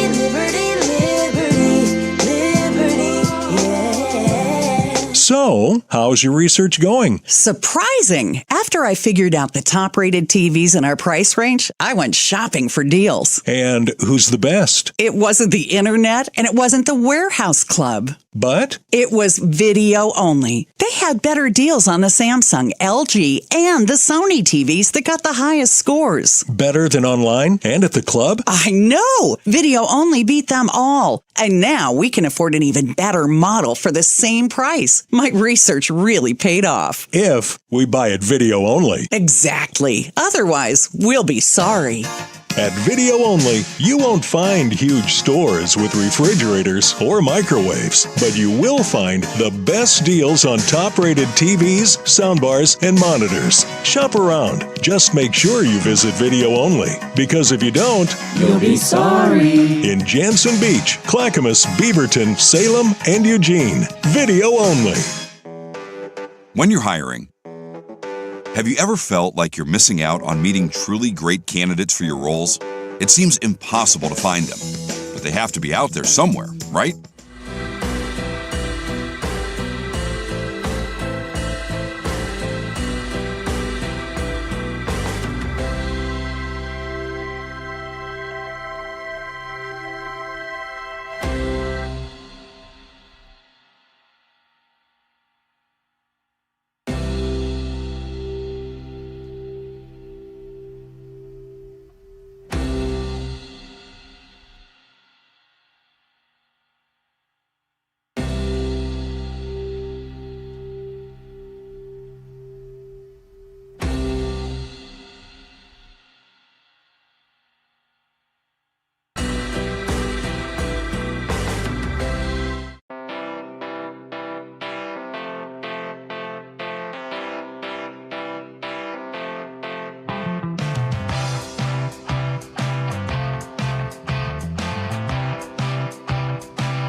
105.1 FM and 1080 AM. Back in the studio with Lowercase. I got a treat for all you P1s out there listening on a free consultation Tuesday. Get your submissions in, and I will make sure to get them when we get into the Big Nooner. But here is some NFL nuggets for you from some of the biggest NFL stories from this offseason. 1020 here, Portland Sports Leader. Don't you forget it. We are live from the shadows of the historic Fremont Bridge, 503-864-6326. That's the fan text line. She'll let you interact with us throughout the entire day. Also over on the YouTubes, 105.1 The Fan is the channel. We're going to take a hard pivot here. We'll save the Spurs and Thunder for a moment. As, according to Adam Schefter, the Browns are finalizing a trade that will send two-time Defensive Player of the Year Myles Garrett to the Los Angeles Rams. And the Rams are paying a hefty price. They're sending Jared Verse and a 2027 first and other draft pick compensation still to be finalized. Whoa. That's Les Snead saying, sorry, Sean, I probably shouldn't have got you that quarterback. I probably should have done something else here. Here's Myles Garrett. F them picks. I mean, good gravy. Is that enough for Myles Garrett? Jared Verse is a monster. Verse is a lot. Plus, he's super young. Agreed, but we're talking about Myles Garrett here, dude. But this is also, again, it's a window for the Rams. Yes. The Browns don't have a window. Oh. And if you can still option a guy like Jared Verse. You can still do and you're getting a him. 2027 first and more draft capital. You can look towards the future with a guy like Jared Verse. Is Verse a first ballot Hall of Famer? No. But is he's already a Pro Bowler and he's young. He's young. Is this I no longer have to see Myles Garrett twice a year. This puts them firmly in the driver's seat, does it not? I mean, how much of an upgrade is Myles Garrett to Jared Verse? Just asking the question out loud. I mean, it's not a slight to Jared Verse, but I mean, he's the two-time defensive player. He's the best defensive player. He's one of the scariest guys I've ever seen ever play football. Yeah. Like, that's... Ooh, buddy. Now that Myles Garrett is no longer a Brown, I can give him his life. This is the best. He's the single most absolutely dominant, and it's asinine to watch because the way that he just manipulates offensive linemen, throws them around, can move on a dime, stop, spin. He does everything well. Who just crapped themselves more? Brock Purdy or Sam Darnold? The answer is Jacoby Brissett, but outside of Jacoby Brissett, who crapped their pants more just now? Brock Purdy or Sam D? Yes. Sam Darnold. You think it's Sam D? I mean, it's Myles Garrett, dude. Sam Darnold's bigger than Brock Purdy. Brock Purdy might die. Yeah, and his offensive line hasn't exactly been healthy. Right. But it's not like the Seahawks offensive line is insanely awesome either. I mean, it's good. They won a Super Bowl with a running back as an MVP. So the Rams have added Myles Garrett and McDuffie. And Ty Simpson. Yeah. The future. The fact that they went and got Ty Simpson now just makes so much less sense. It makes no. I mean, you're loading up for Bear. Yeah. You don't make a move for like Myles Garrett and also go, hey, maybe we want our quarterback in the future. Like you need to if they can run that back, I think they go somewhere else. Holy catfish! I know McVay goes somewhere else. We all saw the look on his face. Even a receiver would be nice right about now. To be honest, like I'll go for a full hyperbole here. If they had taken Andrew Luck there, I bet you McVay would have been like, yeah. But leave a window right now. No, because Andrew Luck walked in the league and started. But you know what I'm saying? Like Yes. it could have been a certified dude at quarterback. Andrew Luck is like a top 5. I know, but I said it's asset-built quarterback I'm saying ever. hyperbole here, but like that's what I'm looking at McVay. He's probably like, I've got a wide receiver over here whose head is falling off because he's dumb. Could have used probably something else there. Our pets' heads are falling off. Yes. Is this like my favorite food is carbonara, but you're not making carbonara, but you are making tacos, and I love tacos. Yeah, is that what this kind of is? It's like, sorry you didn't get your carbonara, Sean, but here's some awesome tacos. Myles Garrett special. Wow. Schefter has more. The Rams' interest in Myles Garrett was sparked shortly after the Browns modified the contract of the 7-time Pro Bowl defensive end in March, pushing back the option bonuses from the 15th day of the league year in March to 7 days before the start of the regular season, making it easier to trade him. I just didn't think they were interested in trading Well, no, him. that was the whole talk, was that they changed that structure around, which made it easier to trade him because then the books could be manipulated a little bit easier, as opposed to March. You're now looking at, how many, 7 days before the start of the regular season? So, Well, and books don't exist, okay? Let's be real here. The Rams have proven that the salary cap in the NFL is fake. well, yes. It is absolutely It's fake. all about how you manipulate it, finding the loopholes.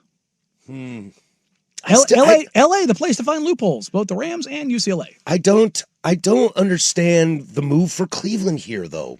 I do. That's Case nailed it. You're Yeah, not you not get in the younger. window. You're so far out of the window. You're paying Deshaun Watson a lot of money this year. Good God, is it the last year of Deshaun? It has to be. Because if he doesn't win, no other team is going to want him. No. I mean, like, is his contract done at this year? I think this is the last Yeah, year. and he's on the books for, was it 40-some mil? I think it's 50. Again, that's a lot of money to be playing a guy that just sits on the sideline. So Need to Cleveland make your gets money work for you. So Cleveland gets younger with Verse and a first-round pick, which is going to be 28 to 32, somewhere around there. And you're going to be buns, so you're going to be picking up high. So you may be able to get your quarterback wide receiver combo in the draft. Or next just year. go get Myles Garrett of the future. You have Jared Verse. Is that not the Myles Garrett of the future? I mean, to be fair, there is no Myles Garrett of the future. Exactly. But, that is a one of one. But Jared Verse is very good. Jared Verse is that guy. Arch Manning? They're going to Dante go. Moore? They're Do going to they go keep quarterback. going down quarterback route? They're going to. I think they're going to until they hit on one. Yeah. Shador ain't it. And who'd they get this year? Didn't they draft a quarterback this year in the draft? Not this year, but they drafted. Yeah, this last draft. Did they not draft a quarterback? Oh, Because yeah, Taylor Dylan Green. Taylor Green, thank that's you. right, yeah. Because Dylan Gabriel's going to get cut. But that's a flyer. I mean, Sure, but Dylan Gabriel's going to get cut. Shador's not good enough. Deshaun is dead. Mm-hmm. And I don't know if Taylor Green... Look, I want him to work out because He's super fun to watch. I mean, 6'7", incredibly fast, giant man, wild arm quarterback. I love the idea. And maybe if Cleveland accidentally wins games this year, you piece... That's not going to happen in that division. Piece that Rams pick with your pick, and that bumps you to one if you're like, say you're in love with Arch or Dante or whoever's coming out. Julian say. And the Steelers lost a game to the Browns solely on the basis of Myles Garrett has the sack record on the line. Mm-hmm. We're going to scheme away from him, and he still found a way to be a game wrecker. Yeah. I mean, he's a first ballot Hall of Famer. Like, it stays healthy too. Yeah. And that's the thing. Is like Jared Verse is a very good player. He's going to be a multi-time Pro Bowl player. Like, is he a first ballot Hall of Famer? I don't know. I can tell you right now, he's on path for the Hall of Very Good. Already a 2-time Pro Bowler. Yeah. So it's his third year coming up. So he's pretty damn good. So you take that, and again, another first, and then there's more draft compensation alongside that, which I imagine is probably like 4th, 5th, 6th, something, package of those. And Cleveland fans are just getting more frustrated because you continuously are just kicking the can down the line. Right. But again, it's not like you really had the window to begin with. No. Your window was with Stefanski. You got to as far as you did, and then you optioned Baker away. For Todd Monken. 4 years, $15 million is the rookie contract for Jared Verse. Mm-hmm. That's good money. He's already overperforming That's that. good money. So in that, look, option for a 5th year in 2028. That's good money. Yeah, he'll decline. Team option. Well, yeah, that's a sit out. Oh, really? Yeah.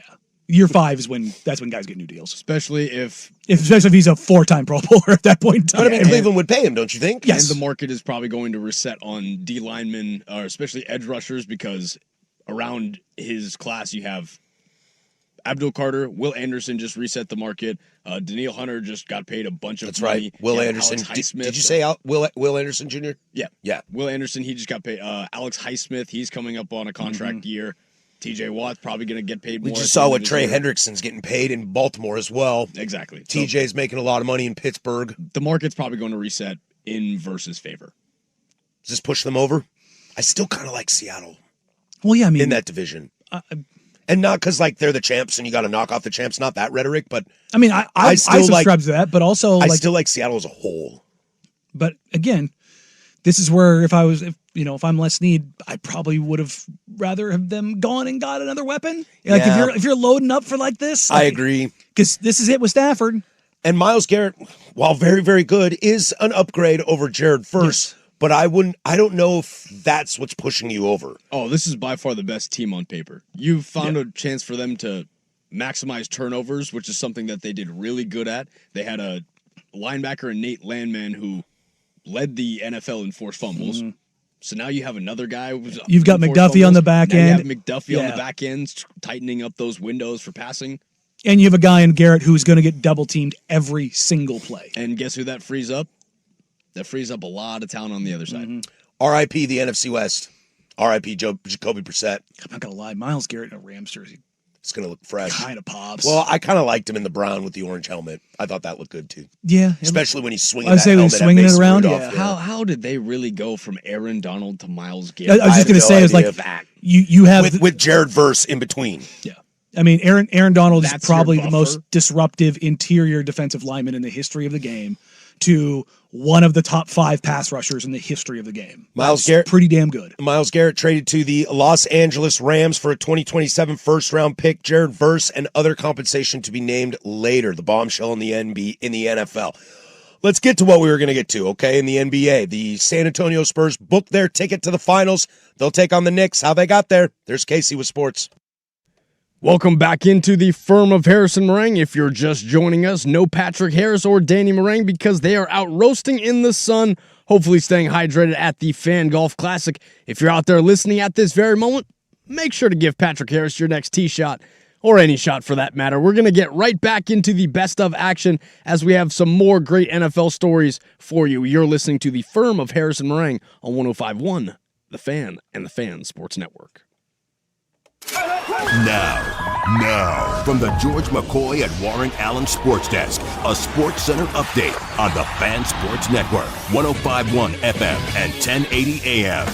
This sports update is brought to you by Reynolds Defense Firm. If you've been arrested for a DUI, you need a team of attorneys that you can put your trust into. Call Reynolds Defense Firm today online at reynoldsdefensefirm.com. First on the Fan, some breaking NBA news for you according to Shams Charania, as the Portland Trailblazers are hiring Minnesota Timberwolves lead assistant Micah Nori as the franchise's next head coach.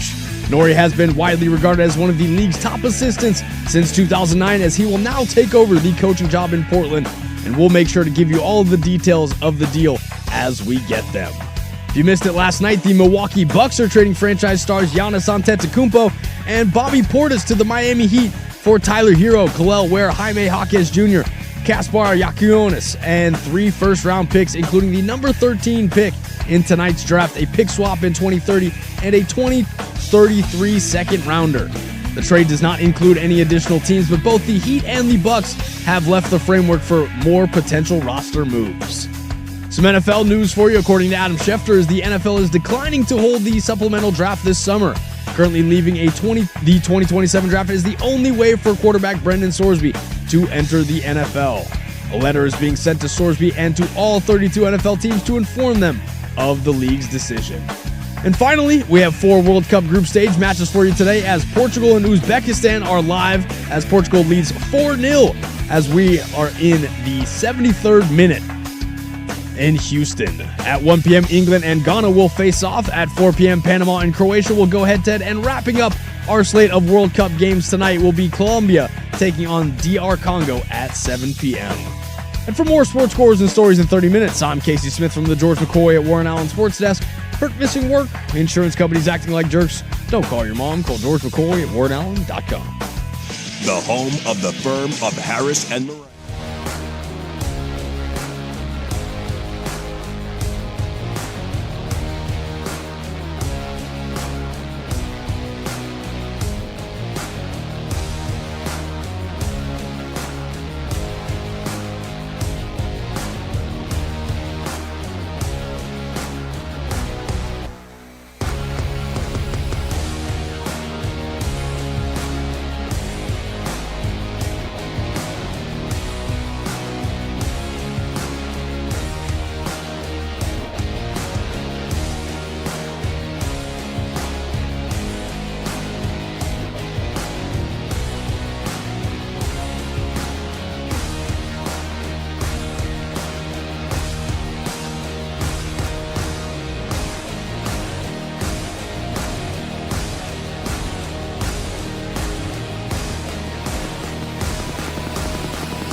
FM and 1080 AM.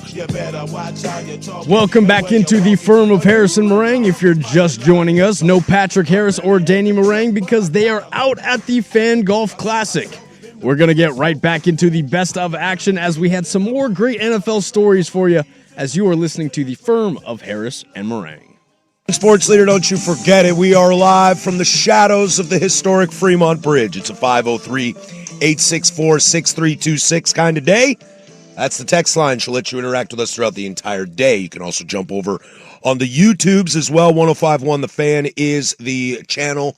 Be nice to each other over there and jump in the chat and hang out with us. Real quick, Rufy even said it. What a jam. How many people, Casey, here, I'll ask you this. Do you know any of the lyrics to Smooth Operator outside of Smooth Operator? She says Key Largo and West LA. Well, the song starts with coast to coast, LA to Chicago. Mm-hmm. That's all I got. But it's just funny. Like it's one of those songs that the second you hear it, to ask. But he's a Smooth Operator. You know the hook and the chorus, but the rest of the song nobody knows. It's like La Bamba. That's There you go. Yeah, I don't know any of the words to La Bamba. Una poca de gracia. Just La Bamba. Yeah. I know all the words to Tequila. But I think that's another one of those songs. Everybody just goes, tequila! That's the only word to it. Oh, but you know what I mean? It is a great karaoke poll whenever somebody does it. People get really into it. Oh, I mean, yeah. Because you just say tequila. Do you ever just go karaoke and just completely bring the room down with something sad? Because I see it happen all the time. Yeah, probably. It either is unbelievable or it's like, and the whole room's dead. Like, it's just. I really like Sade. I wish I could listen to more Sade. My wife doesn't really like it when I listen to Sade because I believe she walked in on her dad and stepmom Sade in it. Is it a crime? No need to ask. So she's like, there will be no Sade in my house. I'm like, that's too bad. See, that's the kind of thing that I couldn't know.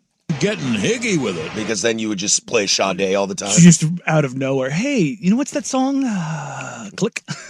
The home run stroker. Yeah, exactly. Well, the world's biggest secret, that wasn't really a secret, finally went down. The Eagles have agreed to trade A.J. Brown to the New England Patriots. Have you changed your stance now? No, I have not. Yeah, well then tell me when it happens. When it happens. That was such a crazy hill for you to die on. Like the whole world is just waiting for June 1st. And I'm a little surprised they got a first out of it. I am too. Well, that's the level of talent that AJ Well, I know that, but I'm still AJ like, is that talent. But it's nuked. The relationship was nuked. We knew what it was. I'm surprised they were able to extract the first out of it. I wonder if it's because, other people had to have been in on it, right? What do you mean? Other people must have also wanted A.J. Brown and not just the Patriots. Yeah, but also A.J. Brown, like the A.J. Brown of it all is... Wanted to go to New England. He wanted his boy Mike. And I think the Maybe Patriots... he's a big Rossini guy. I don't know. I think that the Patriots probably wanted it because it's something else to talk about other than Mike Vrabel. Without a doubt. And they just actually need it. I was listening to Dirt and Sprague talk about this morning, and I'm just going to echo exactly what they said because I couldn't agree more. AJ might be really good for New England next year. What does it look like the few years after that? I don't know. Look, AJ Brown would bitch and moan if he didn't get balls thrown his way, and then he'd give up on routes when balls were thrown his way. So, I don't know how to help that guy. That guy can't help himself. So how am I going to help you? And putting guys like that with young quarterbacks like Drake May. Now, Drake's got a lot of experience for being a young guy. He's also going to force feed him. That is true, because the young kid is going to get told by AJ, give me the rock. But he's also not going to be wrong. And what did the Patriots lack? Targets, big time. So my boy Kyle Williams ain't cutting it. Now, the flip side of this is like, well, in Minnesota, Justin Jefferson wasn't getting those targets. I'm like, well, Drake May is a little bit better of a quarterback than J.J. McCarthy. Jury's out. Yeah, just so let's give J.J. one more year. I've seen some people like, well, you just can't. I'm like, you can. I do think that if I'm trying to sell myself, or if you're trying to sell me on why this is a great idea for Drake May, is despite only being, it's his third year this season, right? It'll be his third year. He's been to a Super Bowl. I don't know how to give you more experience than that. I mean, Joe Burrow went to a Super Bowl, and we think he's the vettest of all vets. Well, not just that. Like, Drake May was right there for the MVP. Sure. Like, number 3 overall pick, correct? Caleb, yes. Jaden, Drake? Yeah. So you take a look at that and you go, he's pretty damn good. He's pretty damn good. I am pleasantly surprised and happy to be wrong on my takes on Drake May. I didn't quite see it. I was a little concerned about it, but I've been kind of harsh on everybody in that draft except for Bo Nix. And the running game did save them a lot. Big time. You can't always lean on that, especially if a guy like Ramondre Stevenson is going to fumble the way that he has been in the past 2 years, and if Travion Henderson is going to keep getting as many touches as he has, you're going to burn out his legs real quick. But they also have the unique situation. I would argue Detroit has this as well. There are a few coaches in the NFL that strictly win games based on their personality. And that's Vrabel. That's Campbell. That's D'Amico. There are X's and O's guys like Mike McDonald in Seattle. Great defensive guy. And those will win you games. Andy Reid, offensive genius. But there are dudes with juice. Yeah. And Vrabel's got that. And maybe Vrabel being that kind of guy will help A.J. Brown. The only problem is I think Nick Sirianni is also that kind of guy, but and couldn't make that work. He's a different version of that guy. Agreed. I think A.J. pretty clearly respects Vrabel. And That's his guy. And there's probably more issues than we even know in Philly. Oh, God, yes. And we know a lot. Yeah. Boy, if I was an Eagles fan, just end it right now. You have to give Howie all the credit in the world for being able to, despite all of the toxicity of things that have gone on there, for them to continue to be that good and have a roster that good and be in contention. It's just like, it is similar to what the Chiefs have done.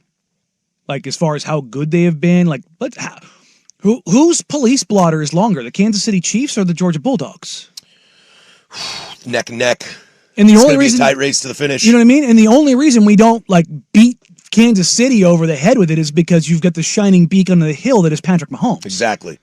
But your Tyreek Hills, your Rasheed Rices, there's a running back in there too somewhere. Yeah, Kareem Hunt. Like, you just go and nasty stuff. Mm-hmm.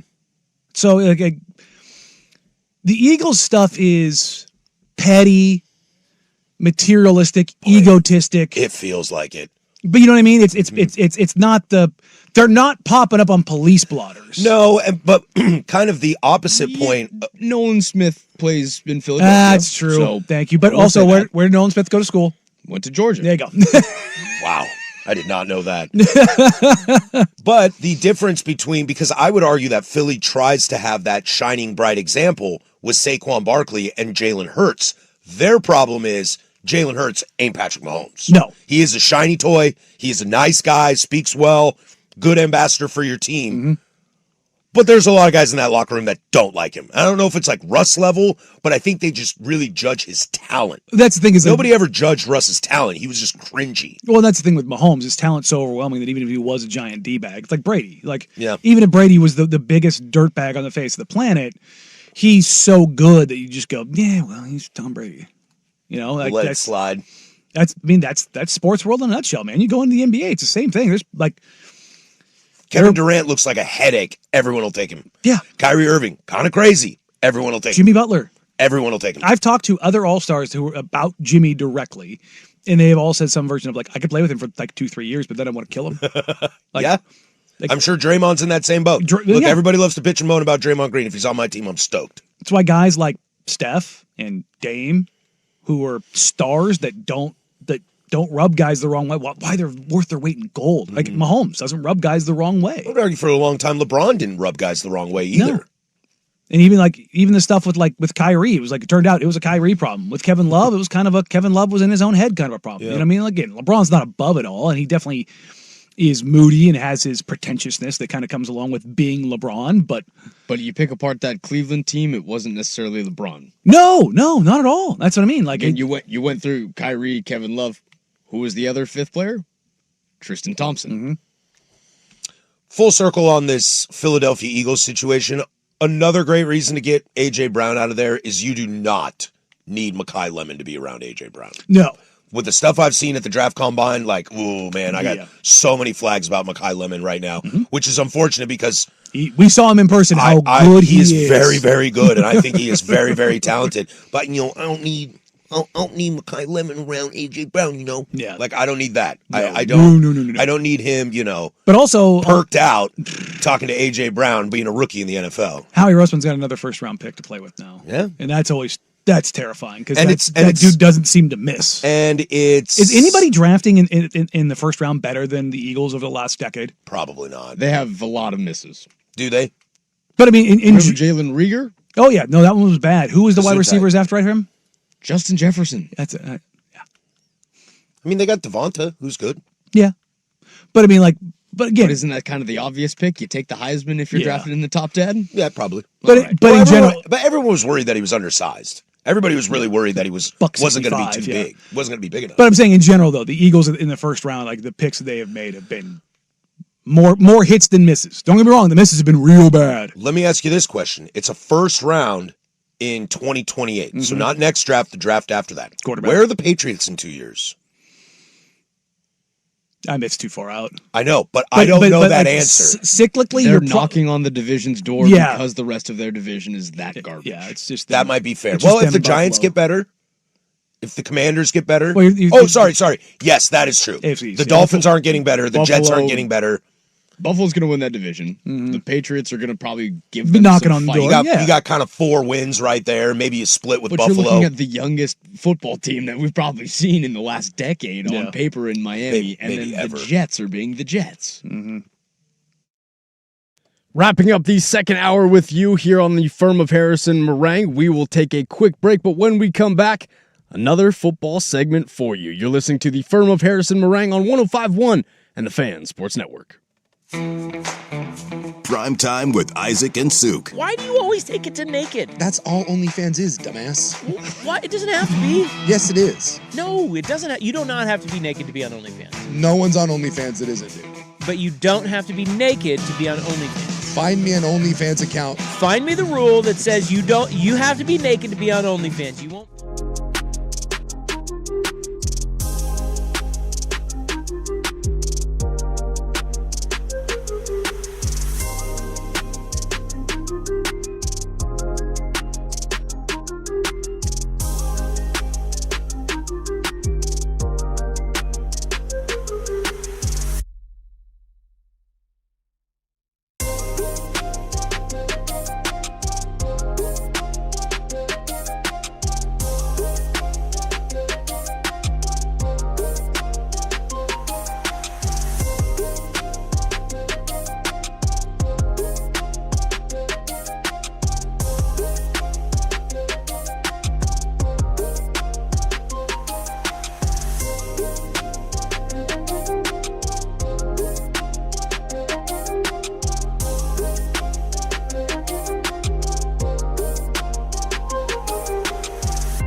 Good. Aw, I've interrupted happy time. Sometimes it's bad. No, son of a... It's Web Gems. What'd you do? The Firm of Harris and Marang on the Fan Sports Network, 105.1 and 1080 The Fan. Wrapping up the second hour with you here on the Firm of Harris and Marang. This is a fun little segment I like to call Why Aaron Rodgers Likes to Play with My Brain So Much. Take a listen. You know, we knew Aaron Rodgers was heading back to Pittsburgh. We don't, I don't know how I feel it. Lowercase, I know how you feel about it. Aaron Rodgers 10 years ago? Sign me up. But the news out of this situation is that Aaron Rodgers has said, quote, "This is it," as he will retire after the season. And Casey, I said this to you in the break. Danny, I'm curious your opinions as well. This is very uncharacteristic of Aaron Rodgers. He loves the drama. Drag it out. He loves to drag it out and kind of sit there and see how many eyeballs can I get on this and how much me can I get out of this. To kind of say it first and foremost gives me pause for two things. One, the organization told him to, or two, he does truly believe it. This is exactly what we wanted Big Ben to do. And it sucks that, you know, it's 3 years, 4 years, 5 years after it was necessary. But we wanted this. A quarterback at the end of his length going, all right, let's go out shooting, let's go out slinging it till the very end. That's what we want out of Aaron Rodgers. We don't want him to not succeed, but at the same time, I think everyone in the Steelers fan base was really excited for Will Howard, excited for the potential that could be Drew Aller. Having Mike McCarthy likes Drew Aller.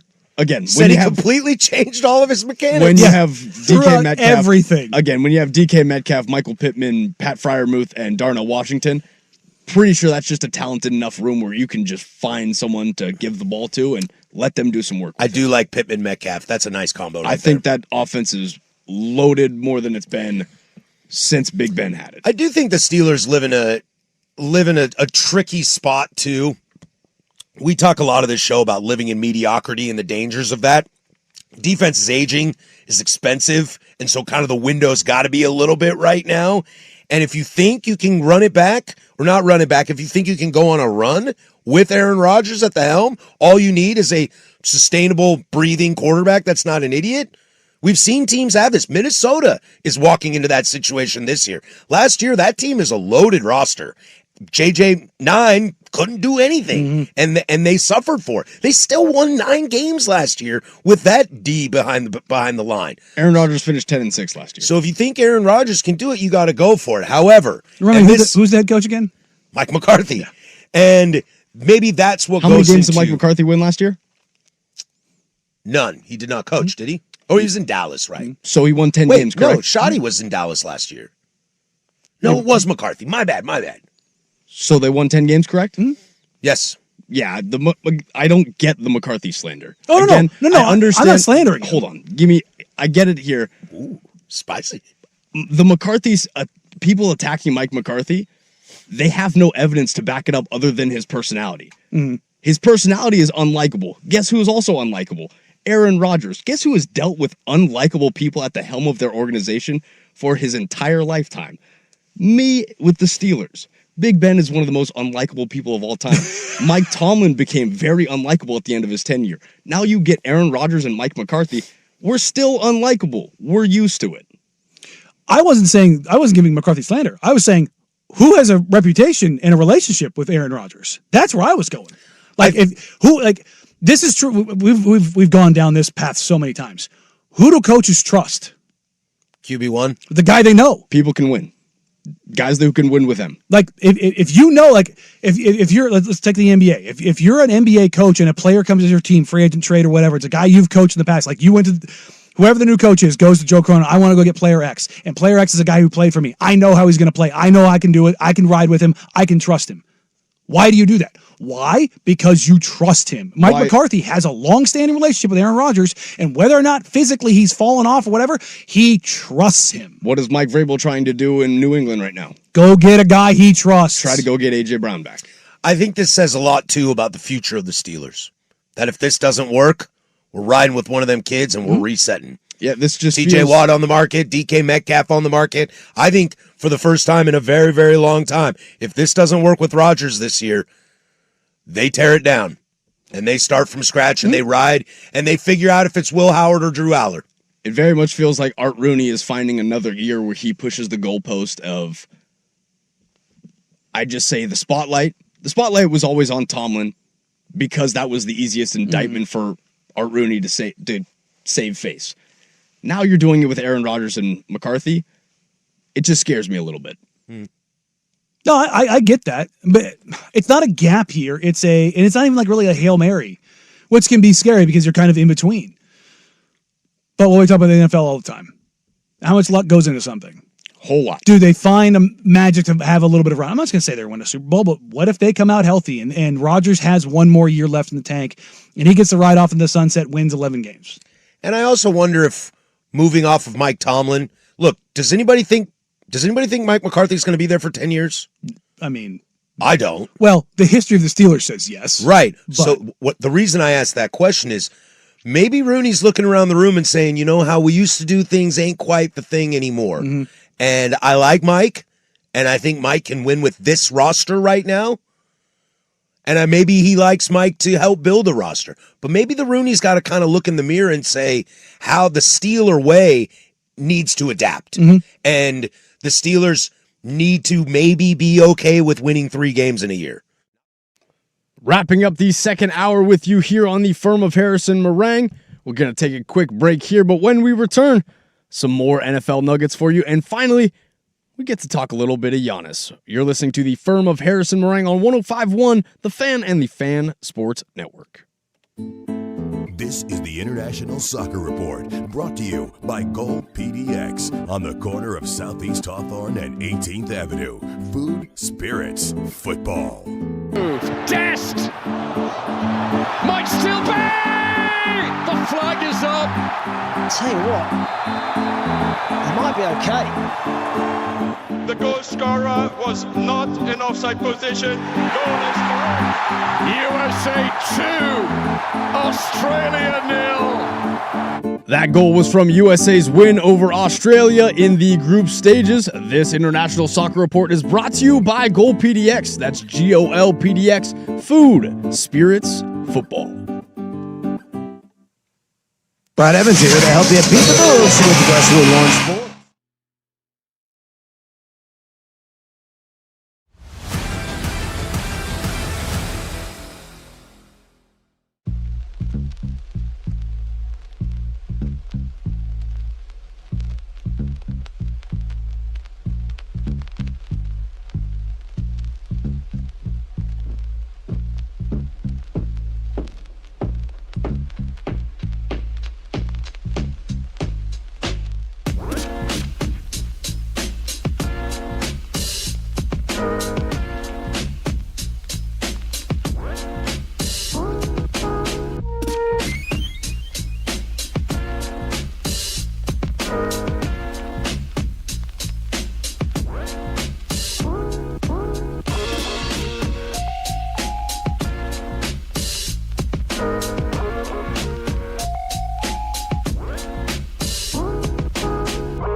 From the George McCoy and Warren Allen Sports Desk, a Sports Center update on the Fan Sports Network, 105.1 FM and 1080 AM.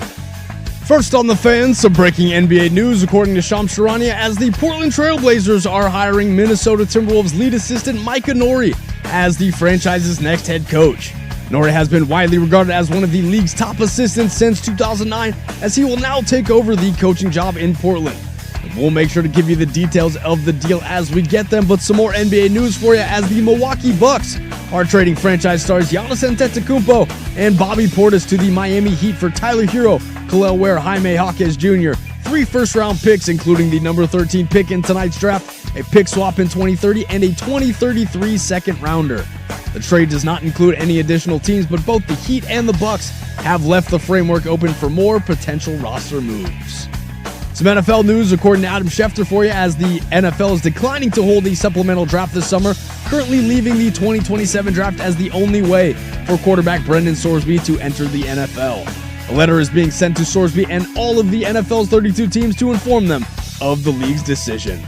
And we have 4 World Cup matches for you today in the group stage matches for you as Portugal and Uzbekistan are live as Portugal leads 5-0 at the moment. At 1 p.m., England and Ghana will face off. At 4 p.m., Panama and Croatia will go head-to-head. And wrapping up our slate of games tonight will be Colombia taking on DR Congo at 7 p.m. And for more sports scores and stories in 30 minutes, I'm Lowercase from the George McCoy at Warren Allen Sports Desk. Hurt, missing work, insurance companies acting like jerks. Don't call your mom. Call George McCoy at WarrenAllen.com. The Fan is live on YouTube and Twitch.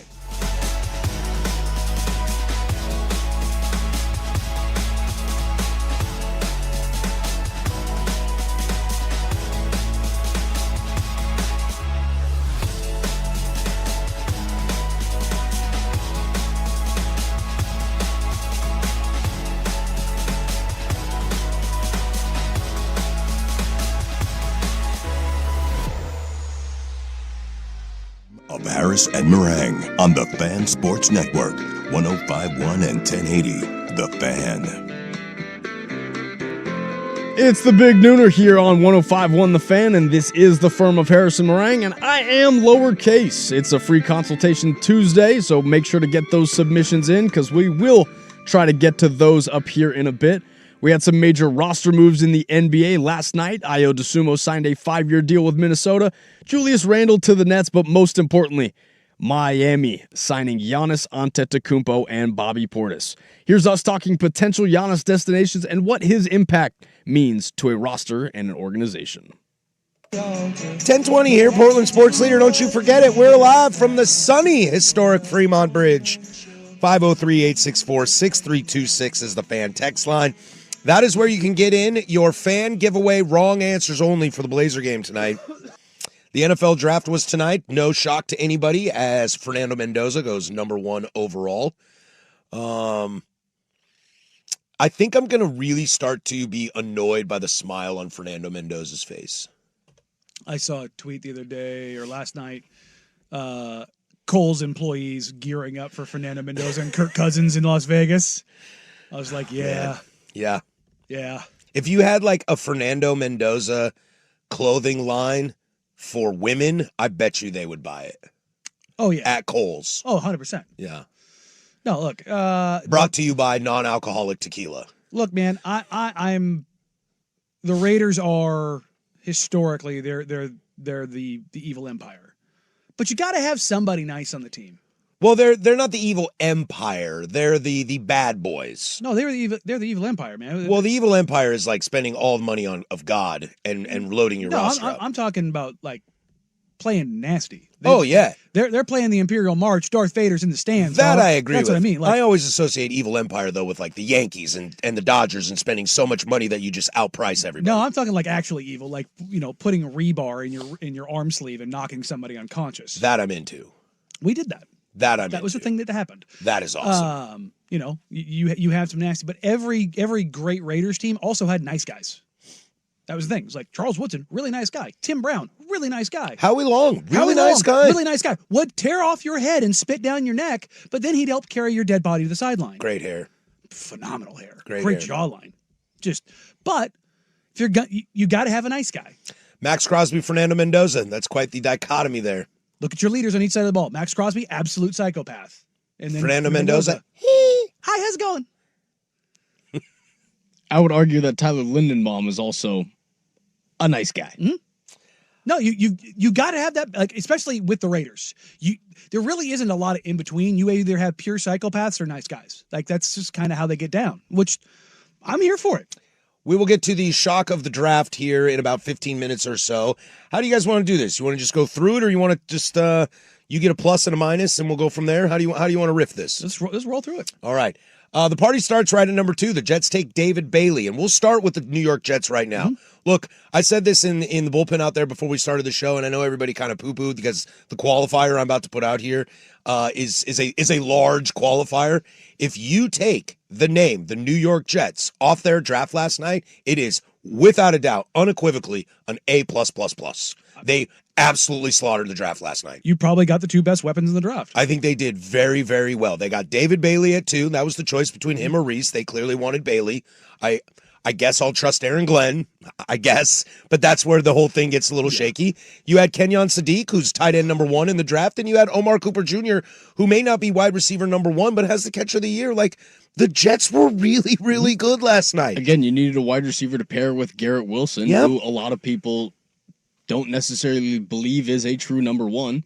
You have that option. Your aerial game is going to be very, very nice in New York. The problem is you have Geno.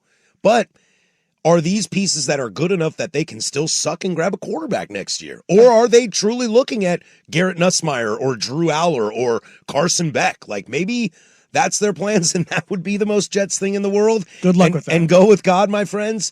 But maybe they see the writing on the wall, like, these are really good pieces, and then next year we'll get Arch Manning or Dante Moore or Lenore Sellers or whoever we think is the best one that comes out of this draft. Because they got 3 first-round picks next year, too. Mm-hmm. Can that put them into a position to get a quarterback? Look, it's still Woody Johnson. It's still Aaron Glenn. I still don't have a ton of faith in Kenyon, that. It's Woody. Yeah, he didn't even say he was Woody Johnson. No. Kenyon Sadiq is on the phone going like, another old white guy. Maybe this is Woody Johnson. I have no idea. They're still the Jets, but I thought they nailed the draft. No, I did too. I get the argument of Reese over Bailey, but I watched Bailey quite a few games last year, and that dude's. I don't care about anything other than what I saw. It's just like, yeah, dude, that guy's a monster. The Oregon-Texas Tech game was a real rough watch, just from a entertainment standpoint. Mm-hmm. Couldn't take my eyes off David Bailey. Couldn't take my eyes off. They couldn't do anything with him. Mm-mm. They could not do a single thing with him. And you're just like, yeah, their offense sucks, but I'll tell you right now, that Texas Tech front 7 is disgusting. And he's got a motor for days. And then we see things that we talked about yesterday. Are teams with a young quarterback going to put weapons around them, or are they going to go with what our coach's philosophy is and enter the Tennessee Titans in the chat, who took Carnell Tate? And I think that really blew some people away at the time. I think there was a lot of traction on Jeremiah Love going third overall to Arizona. It sounded like if they couldn't move out of that 3rd round pick, they were just going to take the best player on the board, who they thought was Jeremiah Love. I didn't hate the Tennessee Titans taking Carnell Tate. Well, that was the choice they needed to make, and they made the choice for Cam Ward. And did you see where they traded up at the end of the first round as well? Yes, I did see that. Robert Saleh got 2 really good players in the first round. He went and got an edge rusher in Keldrick Falk from Auburn, and who had a higher grade than where he was picked at. Again, that's a very great value pick for, what was it, 31 was where they got 31. Him at? 31. If you get him at 31 for a guy that slips, especially when edge rushers are flying off the board. You saw Akeem Mesidor go in the first round. You saw Malachi Lawrence go. Robert Saleh just got in on the fun, and he still got his Carnell Tate pick. I love that. Giants at 5. They take Arvell Reese. I think they're surprised he's on the board. They said thank you very much. Yeah, they said thank you very much, and they went that route, and we'll stick with the Giants here for a moment. Passing on Caleb Downs sure is a choice. I know this show is very high on Caleb, and we all thought that's how it would go, which had Jerry on the phone real damn quick once he saw that they didn't take Caleb Downs. But again, what are you going to choose? They fill their missing piece from trading Dexter Lawrence, and then they went with Jackson Dart, something to help Jackson Dart. And I can't hate it. I love Caleb Downs, and I thought they should have taken Caleb Downs. but I can't blame them for protecting their quarterback who died 3 times last year. Yeah, no, and this obviously opens the door now for Thibodeau to be moved. Without a doubt. Like you could say that you can see Kayvon being moved and the Giants being able to recoup some draft capital and get busy here in day 2 and day 3. Or they move Abdul Carter. Does everyone forget the draft last year? I always forget they have Abdul Carter. Because Abdul Carter is there as well. Mm-hmm. Brian Burns is there as well. That's what I mean. Like Burns is the untouchable, though. You have 2 edge rushers who are first-round talents already. You added a third. And you already have Kayvon Thibodeau, who plays in a 4 technique on the D-end edge position. Mm-hmm. I think it's just a confusing pick. I think it's a Joe Shane pick. I don't think it's a John Harbaugh pick. We're going to get right back into the best of action as we have some more NFL stories for you. But first, we're going to take a little pause for you. You're listening to the Firm of Harrison Marang on 105.1 in the Fan Sports Network. The biggest questions of the...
it's Argentina, baby.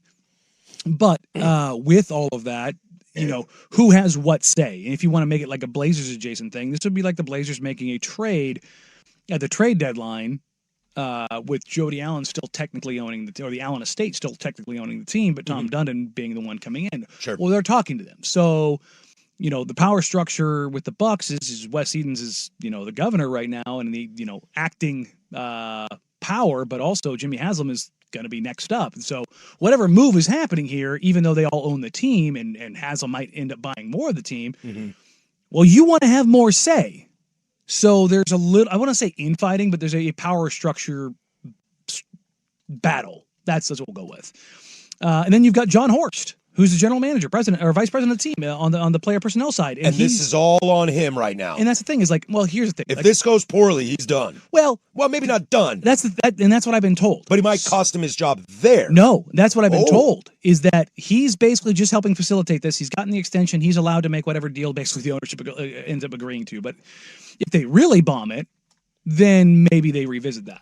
Because what owner is going to say, I screwed up? No, they're going to end up... Someone's taking the blame. Someone is taking the blame. I don't know. Like Joe Cronin saying it was his problem that they didn't fly the two ways and not Tom Dundon's when it was, in fact, Tom Dundon who did that. So, owners never take the blame. I mean, you saw Dolan get up there at the parade in New York and, it was all this, it was buy-in and all these things and speeches. And it's like... Like Jimmy, I love that James Dolan gets up there and he's like, yeah, I won a title. It's like, bro, first off, Jalen Brunson won you that title. Cat had a good part of that too. And Mike Brown, and shall I continue? And beyond that, there are multiple people that have both publicly and privately said James Dolan being distracted by building the Sphere is what actually led to them being able to build a championship team because he got the hell out of the way. Like that's where that's at. So I do find it funny, the heat media apparatus that is one of those bought and paid for media apparatuses I've ever seen. This weekend, they're like, this sounds like the deal's done. Deal's done, bro. It's done. He's going to Miami. It's done. And wait till you see the deal. Just wait till you see the deal. Sounds like a dude from Brooklyn talking about the Yankees going to the World Series. Yes, very much. This is why I always give you credit. Whenever you are accused of being a water carrier for the Blazers, I'm like, go to Miami, friends. Go down there and see what that fan base is like. I don't carry water. The only thing I'll say is, like, I think y'all need to chill on some things. Or you might get Giannis. Chill out. You might get Giannis. That's the thing is, like, look, if you get Giannis, then gloat. Yeah, you don't do it beforehand. You had a shot at Damian Lillard, and then, but I mean, you could have if you just shut your big yapper. No, and maybe let it happen. Even that part of it is overplayed. People are like, oh, that was the thing is a Miami reporter was talking about how butthurt billionaires are getting in their feelings. And that's why this deal's not getting done. Well, I got back to one of those billionaires, and guess what? It might actually be a thing now. I want to get to this Blazer aspect before we kind of dive into where we actually think Giannis might end up. What is it about the 3 draft picks that the Blazers have of Milwaukee that all of a sudden Milwaukee is no longer interested in? It felt like that was the crux of this deal, that Milwaukee really needed that draft capital back. Because I'll tell you what, Miami's draft capital, Boston's draft capital, that's not as sexy as what the Blazers have. So I'm curious how the Blazers potentially have fallen out of that. Is it because Giannis doesn't want to come here, Jaylen Brown doesn't want to come here, and so they're just like, those are off the table? Because if you're Milwaukee, I still think those are such high priority. It is, but I think, again, there's factions in that front office and ownership. Ownership looks at shiny MVP caliber type player, and Jaylen Brown says, I can sell this. Yeah, I mean, you can sell. If they have Giannis and draft picks and Tyler Hero, that is not something you can sell. No. Did you know he's from Wisconsin? Yeah, I know.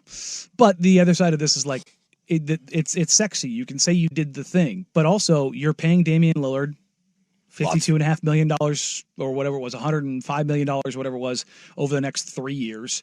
You've got the Miles Turner contract. You've got the Kyle Kuzma contract. You don't have draft capital. So building around Jaylen Brown is going to be next to impossible. It's like they are in the same conundrum that every team that is in this space finds themselves in. Mm-hmm. When you've exhausted all your resources, you want to have everything there, but you want to keep the star, but you also want to get back draft capital. It's like they want to have everything, but in reality, you can't have everything. You need to make a choice. You either get the super premium asset like a Jaylen Brown, or you get the draft capital / young players. You don't get the superstar player and the draft cap. Like, well, OKC did it with Paul George. Like, yeah, they got SGA, but he wasn't supposed to be that. Well, the haul was all of the draft capital. And SGA was a player who can play now. Yeah. A young player who can play now. For example, in this situation, a Shaden Sharp. A player who can play now. We don't know what they can be, but a player that can play now. I think you're alluding to something that I find all the time, and I kind of struggle with it with some owners. It is hard to rip the Band-Aid and say, I'll take the youth and the draft picks. Because to your point, Danny, you can't sell that to a fan base. It's really hard to sell a rebuild. And the Blazers didn't do it when they traded Dame. Guess what they got? They got a good young player in Tamani Kamara. They got draft capital. They got Rob Williams. They got Malcolm Brogdon. They got more stuff out of it and cleared the books. And all of a sudden, things started to make a little bit more sense. And I think if I'm Milwaukee, we'll talk about where Giannis will end up or where he should end up. If I'm Milwaukee, bro, I'm taking the draft capital and young kids, and we're resetting. Hell, I'm shipping out Miles Turner too. Nothing against Miles Turner, but let's break this thing down to the studs. Giannis got us a title. We're good to go in that aspect. So let's just break this whole thing down and start from scratch. But like you said, I'd rather, the owner or the GM is going to say, I'd rather have Jaylen Brown and be mediocre.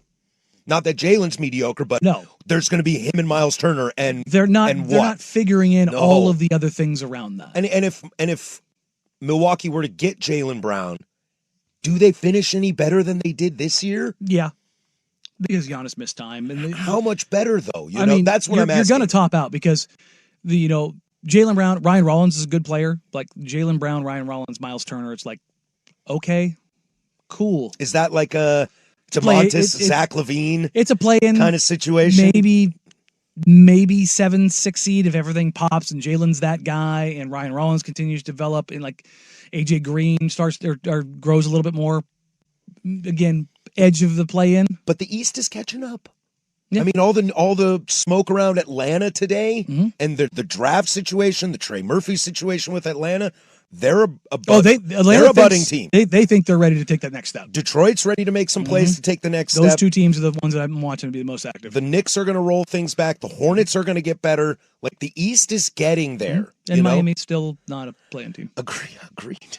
I don't know if they are with Giannis either. Let's get to that. Let's see. Where do you think Giannis should land? Where do you think the best spot for him is? And where do you think he actually will go? You can hit the fan text line 503-864-6326 or throw it in the YouTube chat. We'll talk a little more Giannis next. There's Casey with sports. Austria's doing the thing here.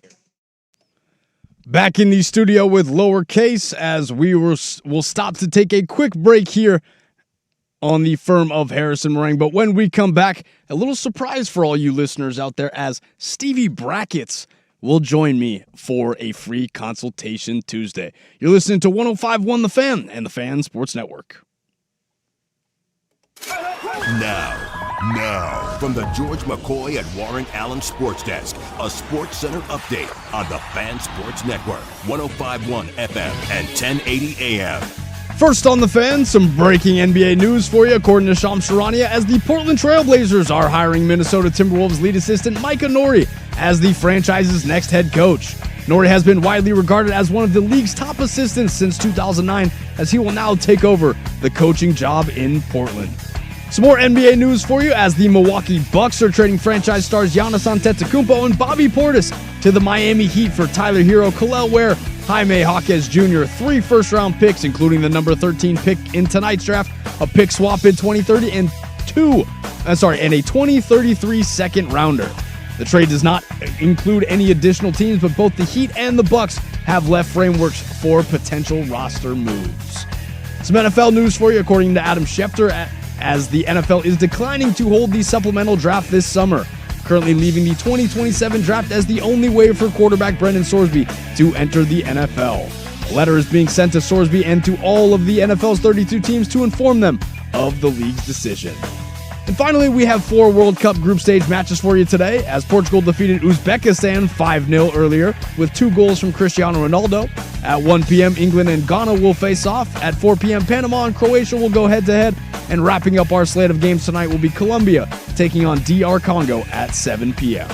And for more sports scores and stories in 30 minutes, I'm Casey Smith from the George McCoy at Warren Allen Sports Desk. Hurt, missing work? Insurance companies acting like jerks? Don't call your mom. Call George McCoy at WarrenAllen.com. The home of Dirt and Spray. Weekday morning 6 to 10 a.m.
Sports Network, 105.1 FM and 1080 AM. The Fan.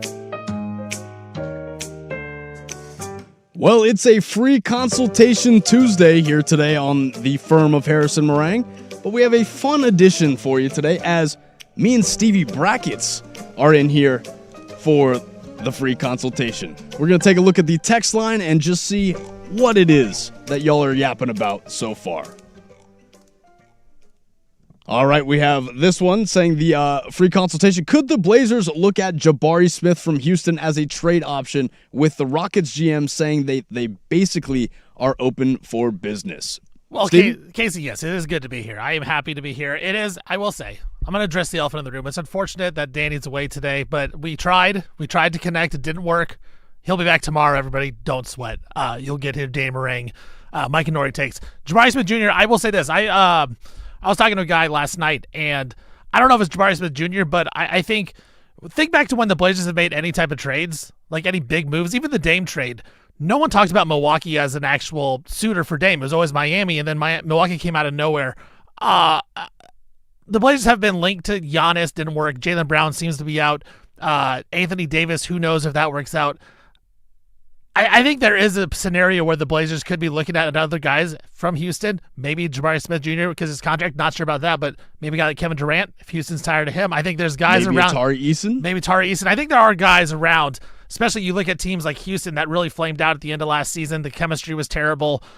I think it's hard to just say, look, they're going to get a deal done. But you read all these things, and usually that's just not how the Blazers have ever operated, of all their news is out in the open, and then something happens. It's kind of behind the scenes. So, yeah, to that question, I think there is a chance it may be someone like Jabari Smith Jr. that no one's really talking about that we don't know is available. Well, all right, to that point, who do you think other than Houston would be the potential suitors for the Blazers? Well, I think you look at Boston. Boston's obviously willing to make some moves. I don't know what they're willing to give up. It's hard to know. It's hard to know because the NBA draft is tonight. We'll see what kind of deals go down. But what do these teams think they are is tough to say. I know Portland wants to compete, and I know Portland wants to compete for a playoff spot and get better. Now we'll see if Joe Cronin can get something done. We'll see if Tom Dunn can get something done as well. But I think there are teams around the league that are looking to maybe shed some contracts with the new NBA draft lottery rules coming available. I think that people are trying to grasp their brains around that and figure out what's going to happen with that type of thing. So I think we look around, and there's going to be numerous teams that are going to be trying to make moves, whether it is to tank or whether it is to, hey, now we can actually go for a playoff spot and still get good draft lottery odds. Like, I think there's a combination of both out there. And only, again, like we talked about earlier when you were in here and we had the best of plan. Yeah. The value of those picks are only going to go up.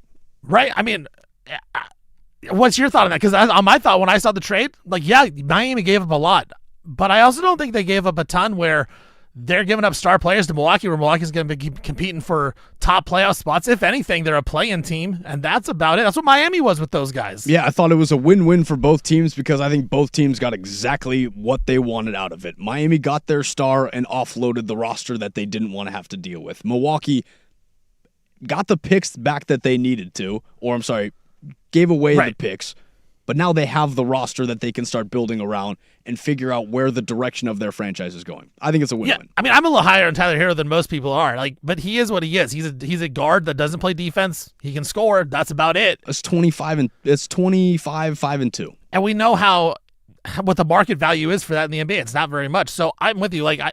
Going back to the office, it was a win-win-win for everybody if you had the Blazers in there. Because I think the Blazers, you holding those Milwaukee picks, I think you got to be feeling good after you see Milwaukee say, okay, we're going to try to still stay somewhat competitive. And with the new lottery rules, you don't want to be the worst of the worst. You kind of want to be the mid of the worst. And I think that's kind of where Milwaukee lands right now. All right, got another free consultation for you. You need to get somewhere that's normally an hour away on the freeway, but it's bumper-to-bumper traffic the whole way. So instead of going an hour and 45 minutes bumper-to-bumper, you can take the back roads, which will take you 2 hours. Which one will you be taking? Well, it depends on if the back roads are windy. If it's a windy road, I might just sit in traffic because those winding roads, Casey, they drive me crazy. Really? Yes. If I'm not a big fan of driving on the coast.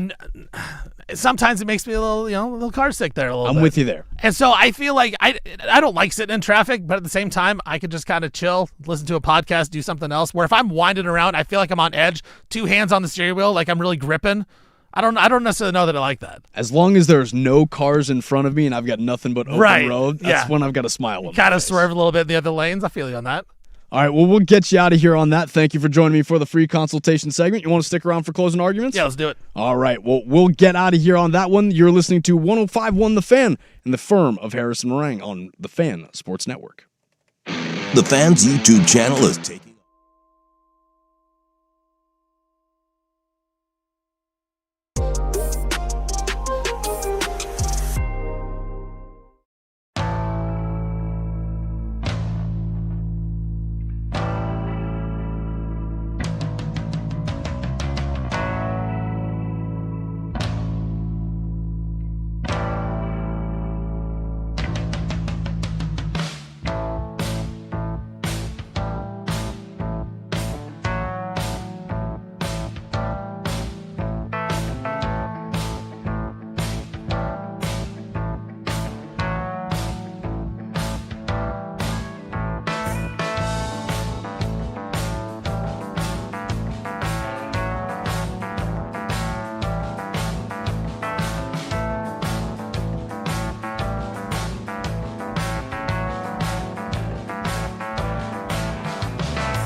Law.com for more information. You want answers? I want the truth! On the Fan Sports Network. You can't handle the truth! 105.1 and 1080, The Fan.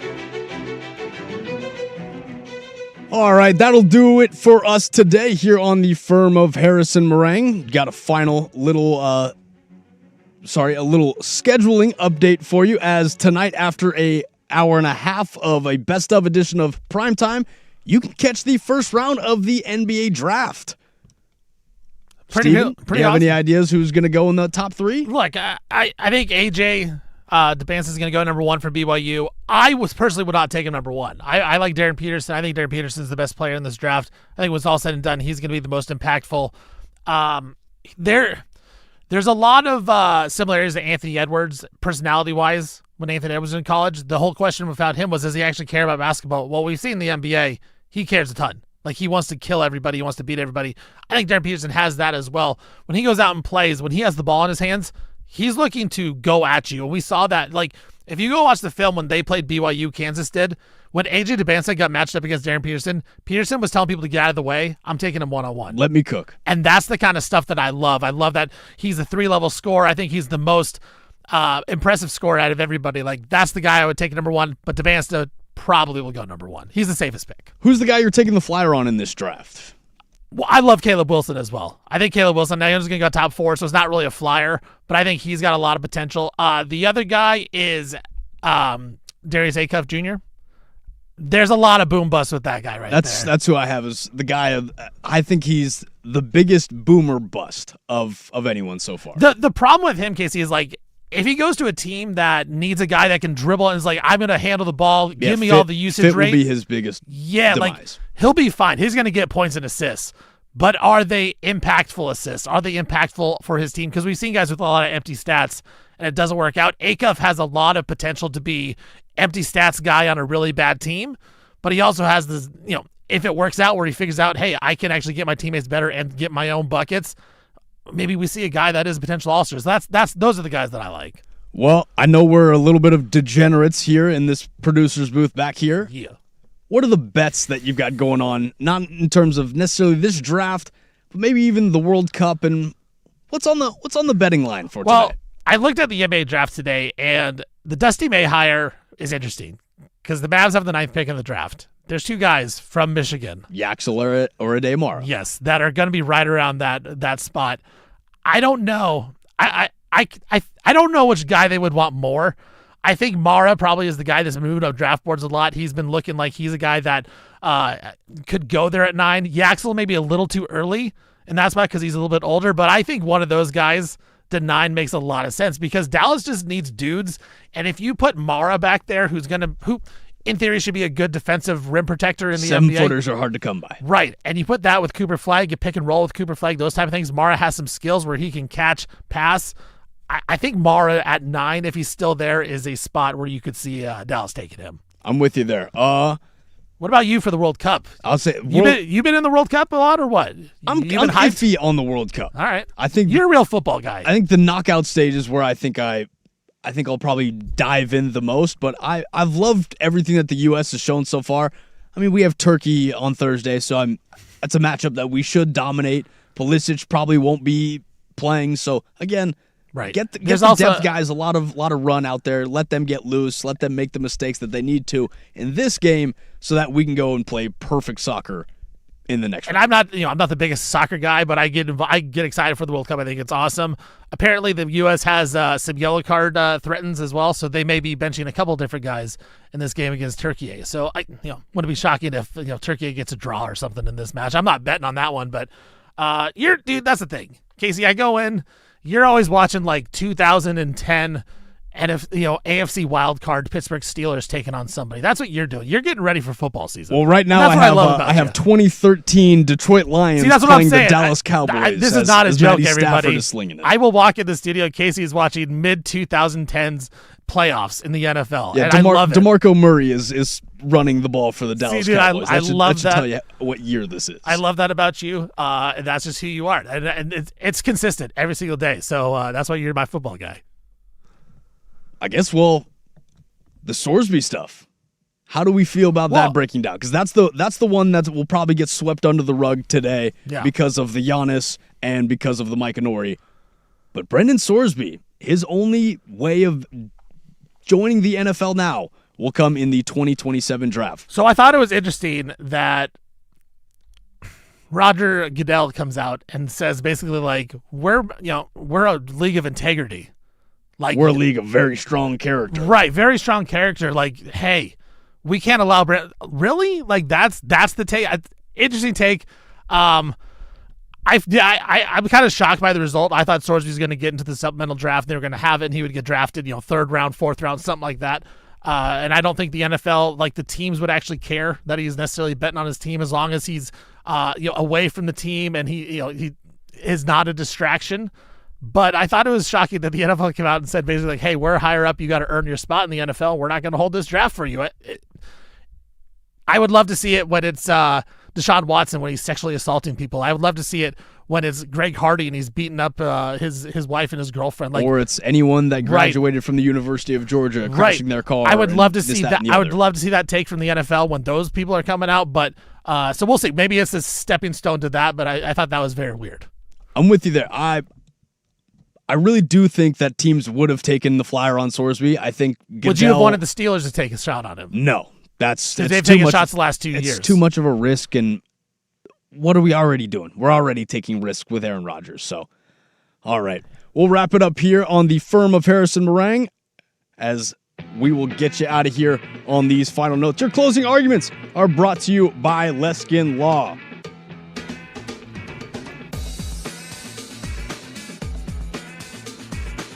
Sorry, pulling up my final read for you. Closing arguments brought to you by Leskin Law. Visit LeskinLaw.com for more information. Leskin Law's one-day divorce mediation. Peace treaties, not war plans. We're back in the studio tomorrow. Everyone will be here. All your regularly scheduled fan programs are back in action. Thank you, Stephen Vaughn, for chiming in with us. I'm Lowercase. You are listening to the firm of Harrison Marang on 105.1 The Fan. Have a great rest of your day.